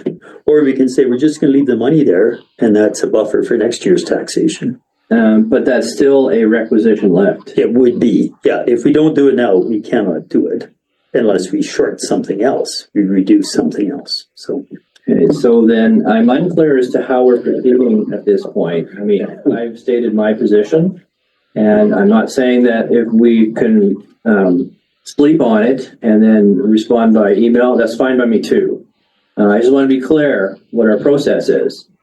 Through chair, I want to set up a process in case we have 3 or 4 items after this evening that we feel we may want to do an adjustment. We might end up with an email adjustment and vote for more than one item to add or subtract money. I'm just kind of throwing the idea out there. We don't necessarily need any motion at this point. No. We can go on I think with what the I'm hearing agenda. from you is there may be more things that we have to consider after tonight's meeting, and perhaps we leave this part of it as part of what we may have to also be discussing after tonight's meeting. So I would say, Chair, not we may have to consider, we must consider the public voice after this evening's meeting. Yeah. That's part of our job, to consider the public voice. Yeah. So this is, I'm just trying to establish a mechanism that we can work from following that. And if I may throw more into this that's relevant, is that we have till Monday the 10th to have our ducks in a row. That's when our motions will have to be prepared for the board. So that's just the balance of this week. And then we go through a weekend and then it's Monday. So I agree that we're going to hear some things tonight that will allow us to reconsider some things. But I just wanted to point out that come Monday, we've got to get this sorted and ready for board. true. Okay, if we could move on, then I would invite Sarah, to come up and with her library revised budget. And perhaps come up here again so that people online can see you.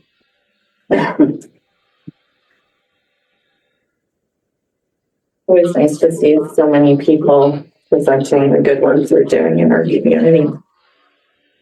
So the budget that I'm speaking to today includes the amount that was discussed in the February meeting of this committee for RDCK funding, and the highlighted amount in wages and benefits where the reduction reflects closing the library days for service in order to balance the budget to meet the funding amount.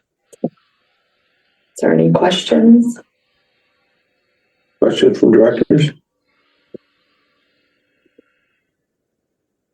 Yes, if I can. Yeah.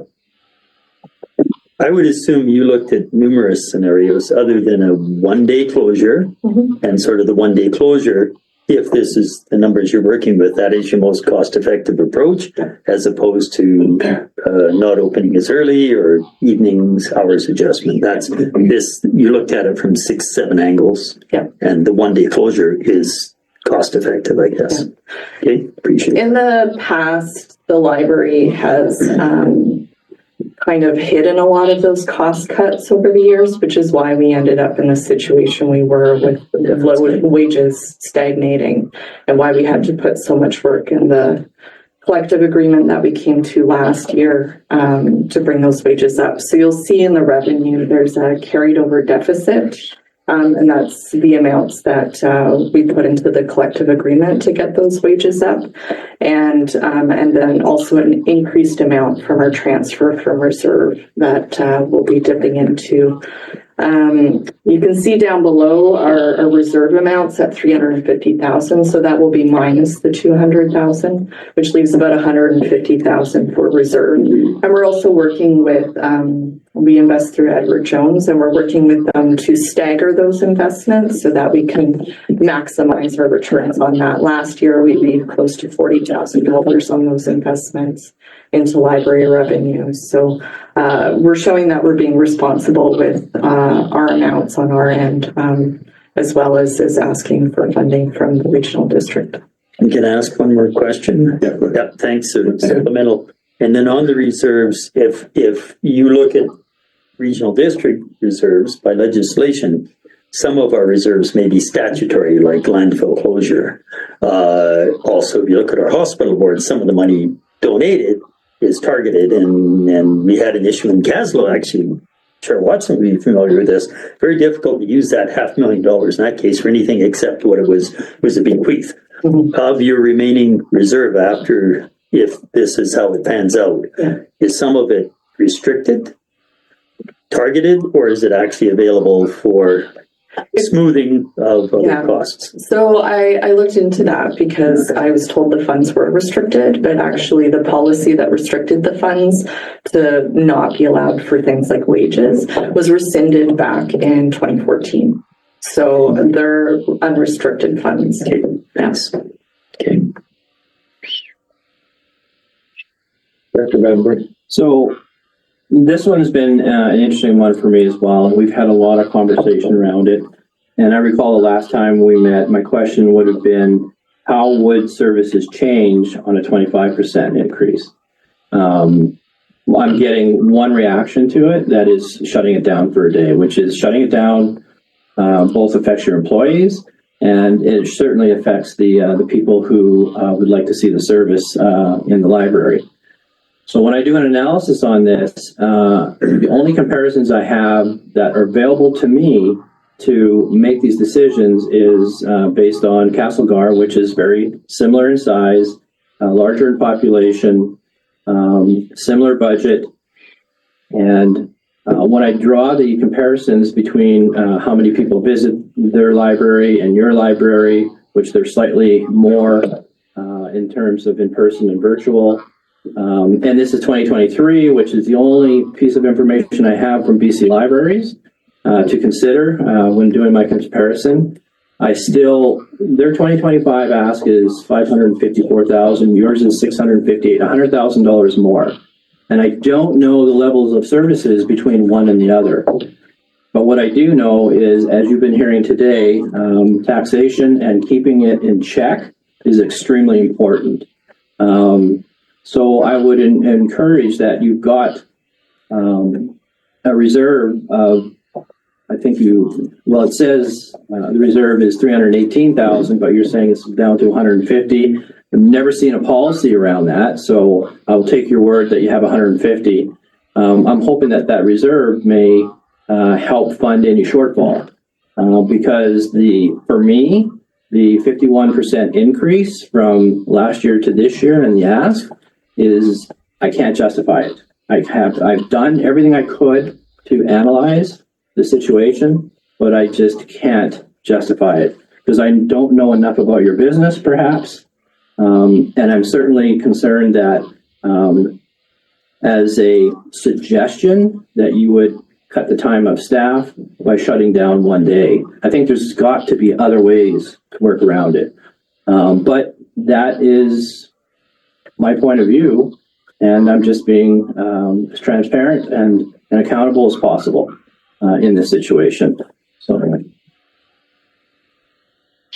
I just want to also let you know that I do appreciate the people that have written to us, and you've encouraged people to, and I would say that that's certainly a good thing to do, because we want to hear what the community has to say about this impact. So I'm happy about that. Part of our response, and I know it's something we've said for a long time, is the province has to kick in more, and we have a resolution already drafted for UBCM asking that. I think this is going to be a difficult year for us to try and get that one by because of tariffs and other impacts to our economy, but we will ask that. And one of the points that I'm hoping to make at UBCM is the fact that since 2006, there have been 27 resolutions on the floor at UBCM to increase funding for libraries. That's a lot, and it hasn't really had positive response, which again concerns me, but it shows how often we've asked for that. And again, you're providing services now that in 2006 you did not, and the social services and the benefits of a library remaining open are things that we see what you're asking. We know the value of it, but we really need that extra funding coming from somewhere else. And as much as we'd love to give you what you're asking for, seriously, we need the province to step up. And that is a very hard thing to get by them. But again, they're downloading services. that you're providing without funding it. And I hope we can make that point loud and clear and give them some time to reflect on that, because it's kind of now the missing part, in my opinion. Yeah. There's a couple of things that go along with that. Our area directors met last month with our local MLA. She basically gave the same messaging because of tariffs. They're looking at sort of stagnating. You're right about all the resolutions, and the Standing Committee for Finance has actually recommended that libraries be funded more. So it's not the only voice. My hope was that in people sharing their stories, now you have stories that you can share with those, with the provincial funding as well. I did bring some copies of a book by Eric Klinenberg called Palaces for the People, written about libraries and social infrastructure, that has some really solid talking points and some good clarity around the type of service that public libraries are now. I checked them out on our programming card, so I can leave them here if any of you want to take them home to sort of better understand how public library service works. But we appreciate your continued advocacy efforts with the province. I know that our library partners, so that's the group of associations that has been working with a lobbying firm to talk to the province on behalf of public libraries. They have a meeting with Minister Callum, who's the Minister for Housing and Municipalities, which public libraries render, and that's upcoming as well. Chair. Go ahead. Yeah, and I've appreciated hearing from the public. I don't know if they appreciated hearing from me, because my longest email string is 5.5 pages now. And that's just the way I am. Yeah. But I say earlier, sometimes I think in simplistic terms, but a lot of numbers, because the details are important. We're lifting taxation by a little more than $90,000, but we're lifting the grant, which you're saying is still not enough, by $125,000 and change this year. And to do that, we are shorting what is currently targeted for a contribution to reserve for the building, parking lot, and we've overcome some challenges. So the tough choice, and actually, if I go to last year, we thought we'd be able to put 84,000 into reserve for that building and everything else. And this year now we're proposing 30. That's $54,000 less. Yeah. Now you could pick a number either side of that. There's a future projection of 70. So I'm relying heavily on on staff to get us the right number that we need to set aside for the longer term for that building. As I look at it as the box, as the building envelope, I say, yeah, it's not in horrible shape, but we need to understand it more fully before we consider draining that contribution in future years, which we haven't done yet. So to me, that is very important, and why I'm willing to leave the community in the lurch, I guess, the way you would call it, till we understand the bigger picture better, as opposed to just taxing more. You need to understand that bigger picture. And I did do the analysis, and the compounded inflation CPI, whether or not that's relevant, is 31% roughly. I haven't been looping you in on every email. And we've done a taxation lift of 97% over 10 years in the face of 31% compounded inflation. It doesn't answer everything you spoke to, which is valid and at arm's length from us. Your work conditions, fair wages, that kind of thing. But that's the fact of it on the face of it. And we have done, I thought, a lot of good work to secure that building, reduce the taxation paid to town, but reduce the taxation paid to the province by taking full ownership of it through some clever borrowing. And that allowance to borrow internally was brand new when we did it. I think we've done everything we can. And I'm really reluctant to push beyond the $90,000 boost until we understand a little better. For better or worse, it would be interesting. Interesting is a cruel word maybe, to see how community adjusts to your plans, and then to see how your board may further adjust your operations over the coming months. But I don't know where that'll sit. The biggest expense is wages, and the most staff are during weekdays. So we chose a day that is generally lower in traffic through the week. So we were a bit mindful about that. Craig's already talked about the HVAC needing to be replaced in the next 2 years. I wonder if that's going to change our telephone and utilities bill. Our electricity is the biggest bill, and I think it's all the ductwork that actually drains the most electricity in our building, because it's pretty old from the health services.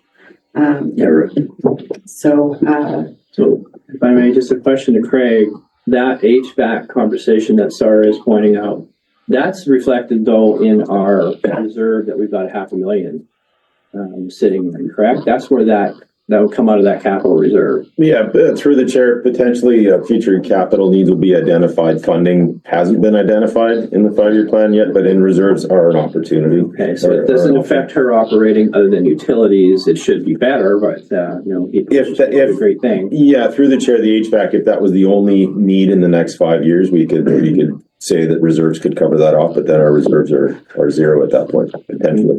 Okay, just wanted to make sure that that's a different conversation. And I just wanted to affirm that advocacy to the province is really important, and we've encouraged that. We're not the only library in this boat. Recent conversations with directors, everyone's projecting a cut in service hours over the next year or two. So Cranbrook is probably going to cut their service hours. Fernie, Elkford, and their director is leaving. So it's sort of a chronic condition for public libraries, and you know why.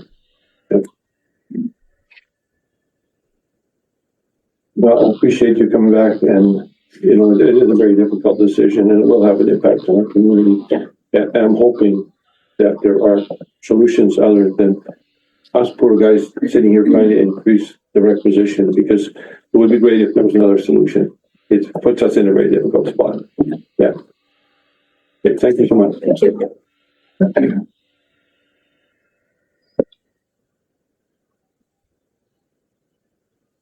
So back to our new business, or it's 4. Yes.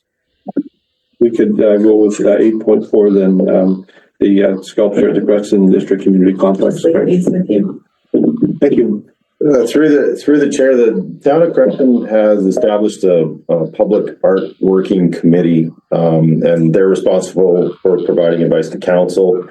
The committee has asked, and they have various artworks in their possession and at their disposal, and they've asked the RDCK if they would like to have a particular sculpture that was sitting at Millennium Park, I believe, and because of the delicacy of the sculpture and the past vandalism, they'd want to have a safe home for it, so they've asked the RDCK if they'd be interested in housing it at the Creston District Community Complex, and they've essentially asked for a letter of support from the RDCK to support the committee's recommendation to town council. So the CAO more knows where this sits, if town council has passed a resolution or if they're just waiting for that letter of support from the RDCK that we could house this. I think one thing to keep in mind is that we don't have a display of public art policy in the RDCK, and so these requests will come in one at a time, and if this committee or the board is the right forum for that, and as staff we can't. It's a very complex situation displaying public art, and so we want to ensure that we're following as best we can good governance practice with this. One question I have for you, Craig, is this going to be housed inside the complex or outside? Yeah, through the chair, the request is inside. The delicacy of the delicate nature of this.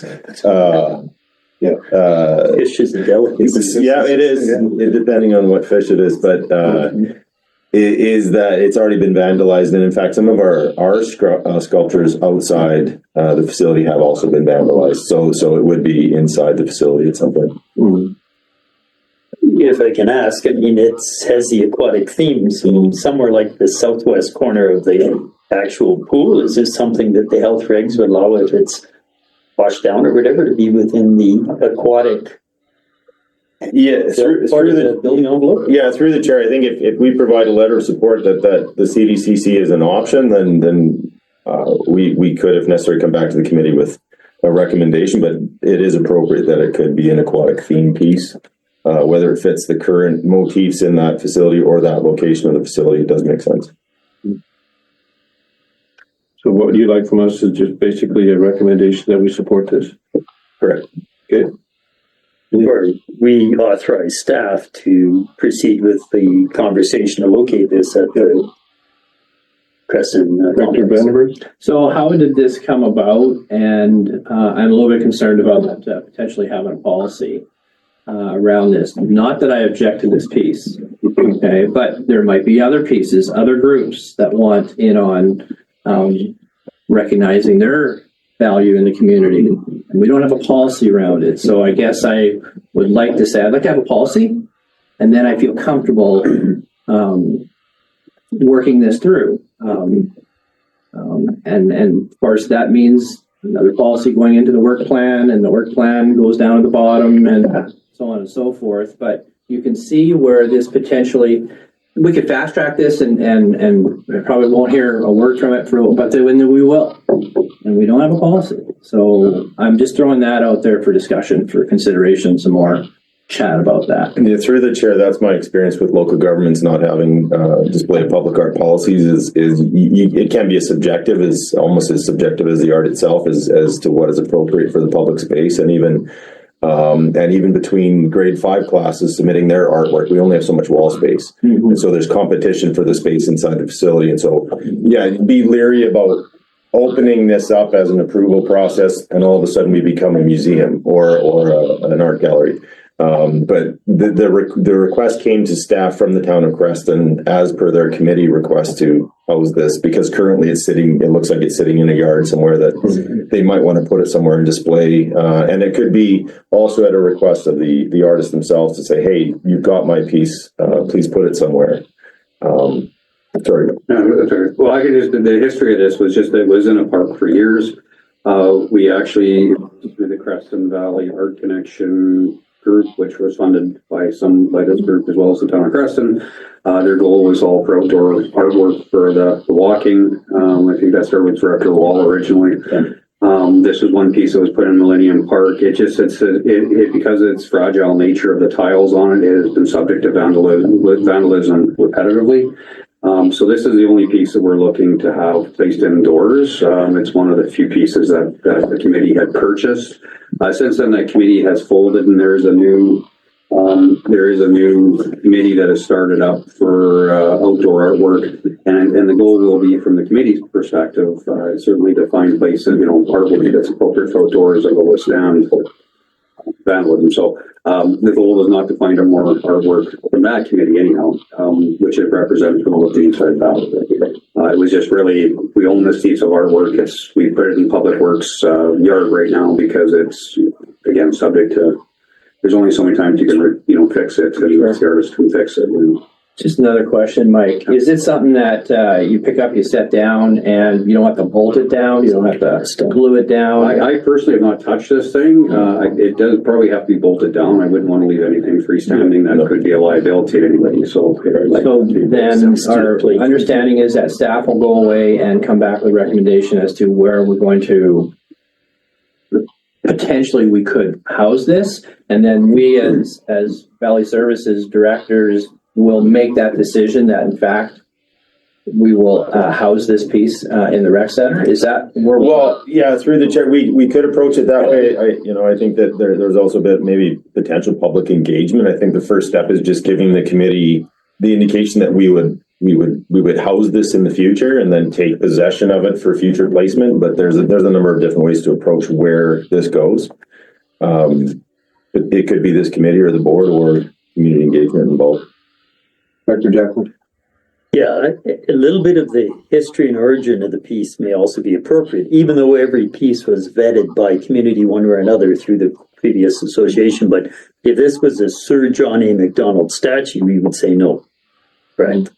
So it would be useful to have a little bit of a history and origin story of this piece, meaning of it, that kind of thing. But that's what eventually would belong in a policy, because you wouldn't necessarily take certain pieces if there was a stigma associated with them, a negative stigma, like I say, a colonial statue. Through the chair, that just the sculptures.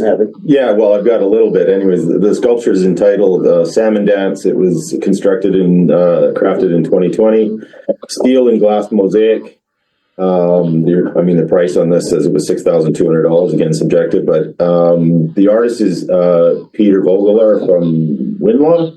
And after 50 years, he's comfortable in a variety of mediums. Salmon dance showcases his proficiency and versatility, creativity, woven steel. So it's essentially a Kootenai crafted sculpture. And I don't know if there's any history attached to it other than it looks like it's an appropriate Kootenai motif, certainly appropriate for the Creston area. Well, I'm wondering then if we decide this is a one-off, can we decide this is a one-off? Let's make the recommendation that it's stored there with the provision that if we are looking for further art pieces in any regional district area, we would then request a policy. So we don't have to go through the whole staff thing of let's get a policy before we even make a decision. This needs a home, and anything that looks like a fish always has my support. Sounds fishy, Chair. It could be. I'm just wondering if the rest of you are okay with that?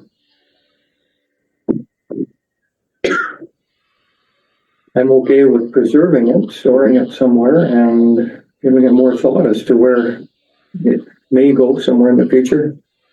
I can think of half a dozen different places that may be more appropriate in the rec center, but indoors first, yeah, okay. So then we have to task somebody to find out where these appropriate places are. So that goes back to staff. Yeah, through the chair, we can take that on. Maybe okay. Perhaps then that's what we can do for now is, if you explore other appropriate places for it, come back to us with a suggestion, and we will look at it. And again, I don't like the thought of this poor fish being lonely, so I hope we can house it somewhere safely and soon. I personally like the sculpture, and I would like it to be on display somewhere. So we're okay with that? Okay, so it's direction to staff, Chair, not a motion.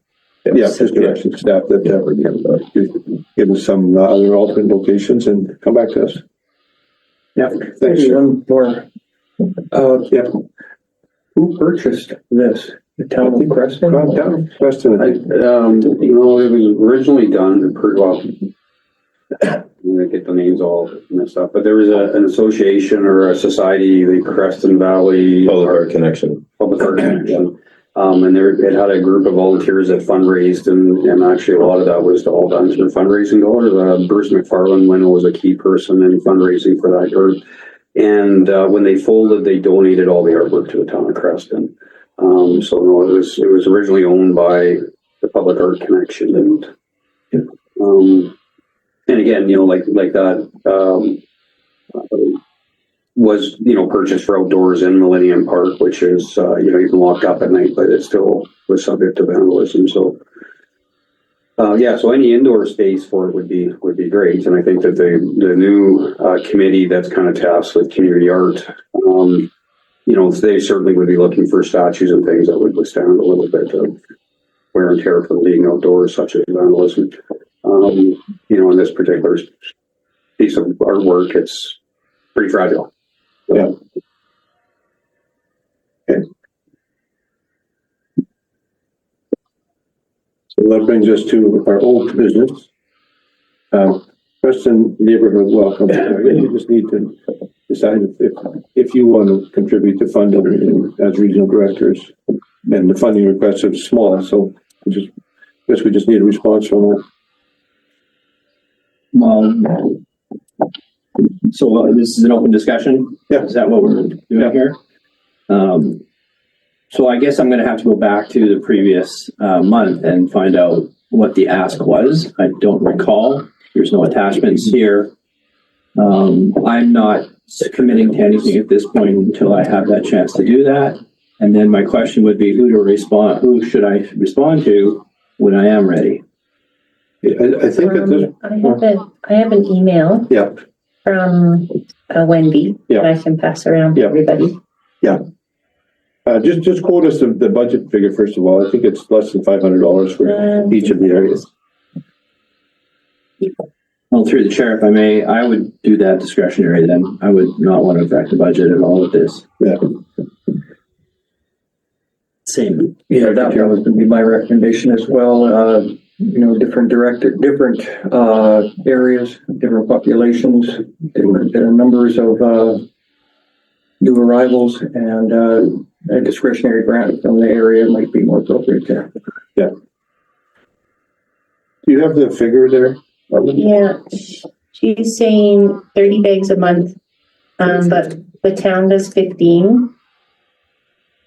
But that math doesn't, and then 15 between areas A, B, and C. 15 what? Bags. Bags per And bag. it's So $4.50 a bag. less than 200 bags a year, less than $5 a bag. It's $1,000 split between us, maybe 50, 30, 20%. It's discretionary grant application is easiest, and that we cover 1 year, see how it goes. So to speed this up, to avoid email this and so on and so forth, could we ask Wendy to just go online and request discretionary? Wouldn't that be the quickest? Just the town deals with actually it's a billing system. Like the neighborhood program is actually part of a larger organization, and that actually has monthly billing to what she does.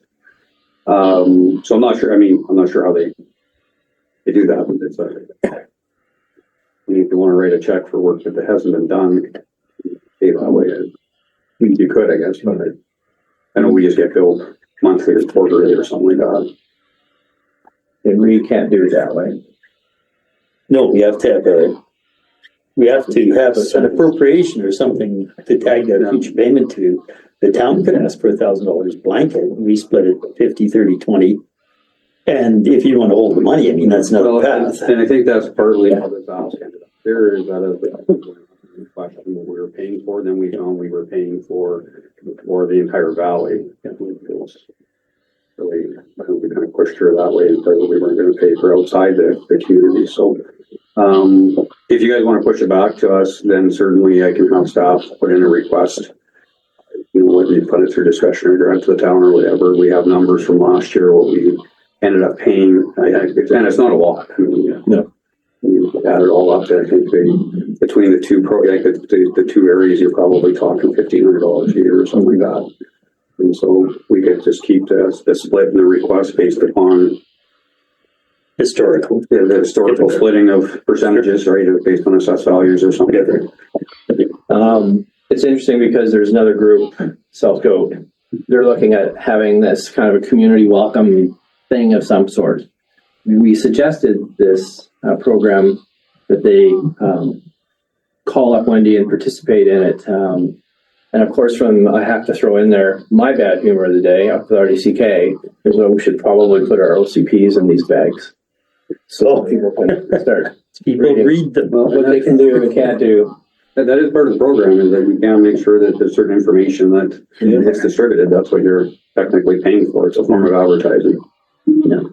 We'll choose that humor today. To request town make a discretionary grant application, and we'll allocate it. Yep. Good with that. Yeah, it sounds like far less than 1,500, something like that, or 400. So yeah, more appropriate perhaps to have the directors provide a small discretionary grant. And I'm going to be cheap. We won't put the OCP printing costs to be high. All we need is Stuart's business card. Can I get a few of your cards? I only brought one. Maybe 100. Maybe 100. It's okay, I have one I can pull up. 11 by 17. So would you then just authorize a discretionary grant of up to $400 or something for each director? Is that covered or something like that? Yeah, let me get the data, because I can't remember what it was. You broke it out by the areas.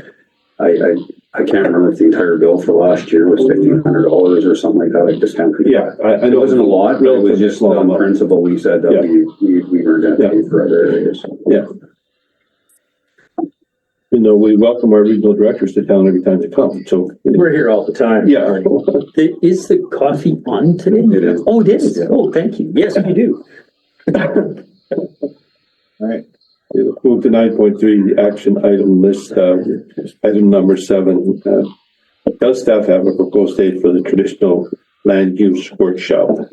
Through the chair, dialoguing with Mark Rowe, who's been trying to reach out to the Tanaha Nation Council, and they have not responded to his request. So right now we don't have a date, but we are still trying to connect with them. Okay. And item 6 can be removed from the list according to the action item list. And I would agree with that, Mr. Chair. Anything else on the action item list? Other than we knocked this down from 2 pages, we're now down to 1. Our action list program seems to be working in terms of keeping top of mind. Yeah, it is doing what it's desired to do, and it's good to keep bringing these things back when we need them. So, guess that moves us on to. Well, actually, if I may, Mr. Chair. Right. Now, working through, at some point with the traditional use study, all we want to do is just have that sit down and go over to have an understanding and that sort of thing. This is taking a long time. At some point, we have to say, okay, it's been long enough. What are we going to do about it now? And I'm not saying that we need to talk about that today, but this is just continuing on and on and on. And I would look at Director Tierney, who has a very good relationship with Tanaha, at least one of the members, that if he could, I don't know if it's appropriate though, to see if there's a channel in with your connection on that. But that's something maybe we can talk about next time, because this is just going on and on and on and on. Yeah, it's something I think we still strongly feel we need to do, so we don't want to drop it from the list. We have a real desire to actually just get this done, because it's important to us. It's a communication piece. Okay, so last item on our public meeting is public time. Any questions from the gallery? It's only Loretta here who's left, so. Okay, then I would ask that we have a recess and then close the meeting. Sorry, Chair, you do have public online that may have a question. We do, okay. I didn't realize we did. Anybody online that is a public person that would like to ask a question? Yes, Rob. Online. There's a person called Rob. Are you online, and is there a question? I see you're muted. Hearing none, we will then close the meeting to the public and have a 5-minute recess. So in the opinion of the board and in accordance with section 90 of the community charter, the public interest so requires that persons other than directors, alternate directors, delegations, staff be excluded from the meeting. And further, in accordance with section 90 of the community charter, the meeting is closed on the basis identified in the following subsection 90(1). Part of the council meeting may be closed to the public if the subject matter being considered relates to one or more of the following: personal information, unidentified individual, being considered for a position as an officer, employee, or agent of the municipality, or other position appointed by the municipality, the acquisition, disposition, or expropriation of land or improvements if the council desires to close could reasonably be expected to harm the interest of the community, and the receipt of advice that is subject to solicitor client privilege, including communication necessary for that purpose. So moved. Okay. Second. Okay. All in favor? Well, let's take a 5-minute recess and we'll go to closed. Chair, you have your AI reader on, so when you go in camera, you have to turn that off. Okay. Thank you. Thank you. I think it's it's a thing that summarizes the entire meeting. Chair, we still do have lunch coming at 12:15. Yeah. We thought this was going to go much longer. Well, we have that. We saw the agenda. We're not done yet. So, Mr. Chair, what is it that you just read? You kind of lost me there. Yeah, because they got an hour long. Can we tighten that up a bit? You know? Yeah. We've got another meeting here at 11:30.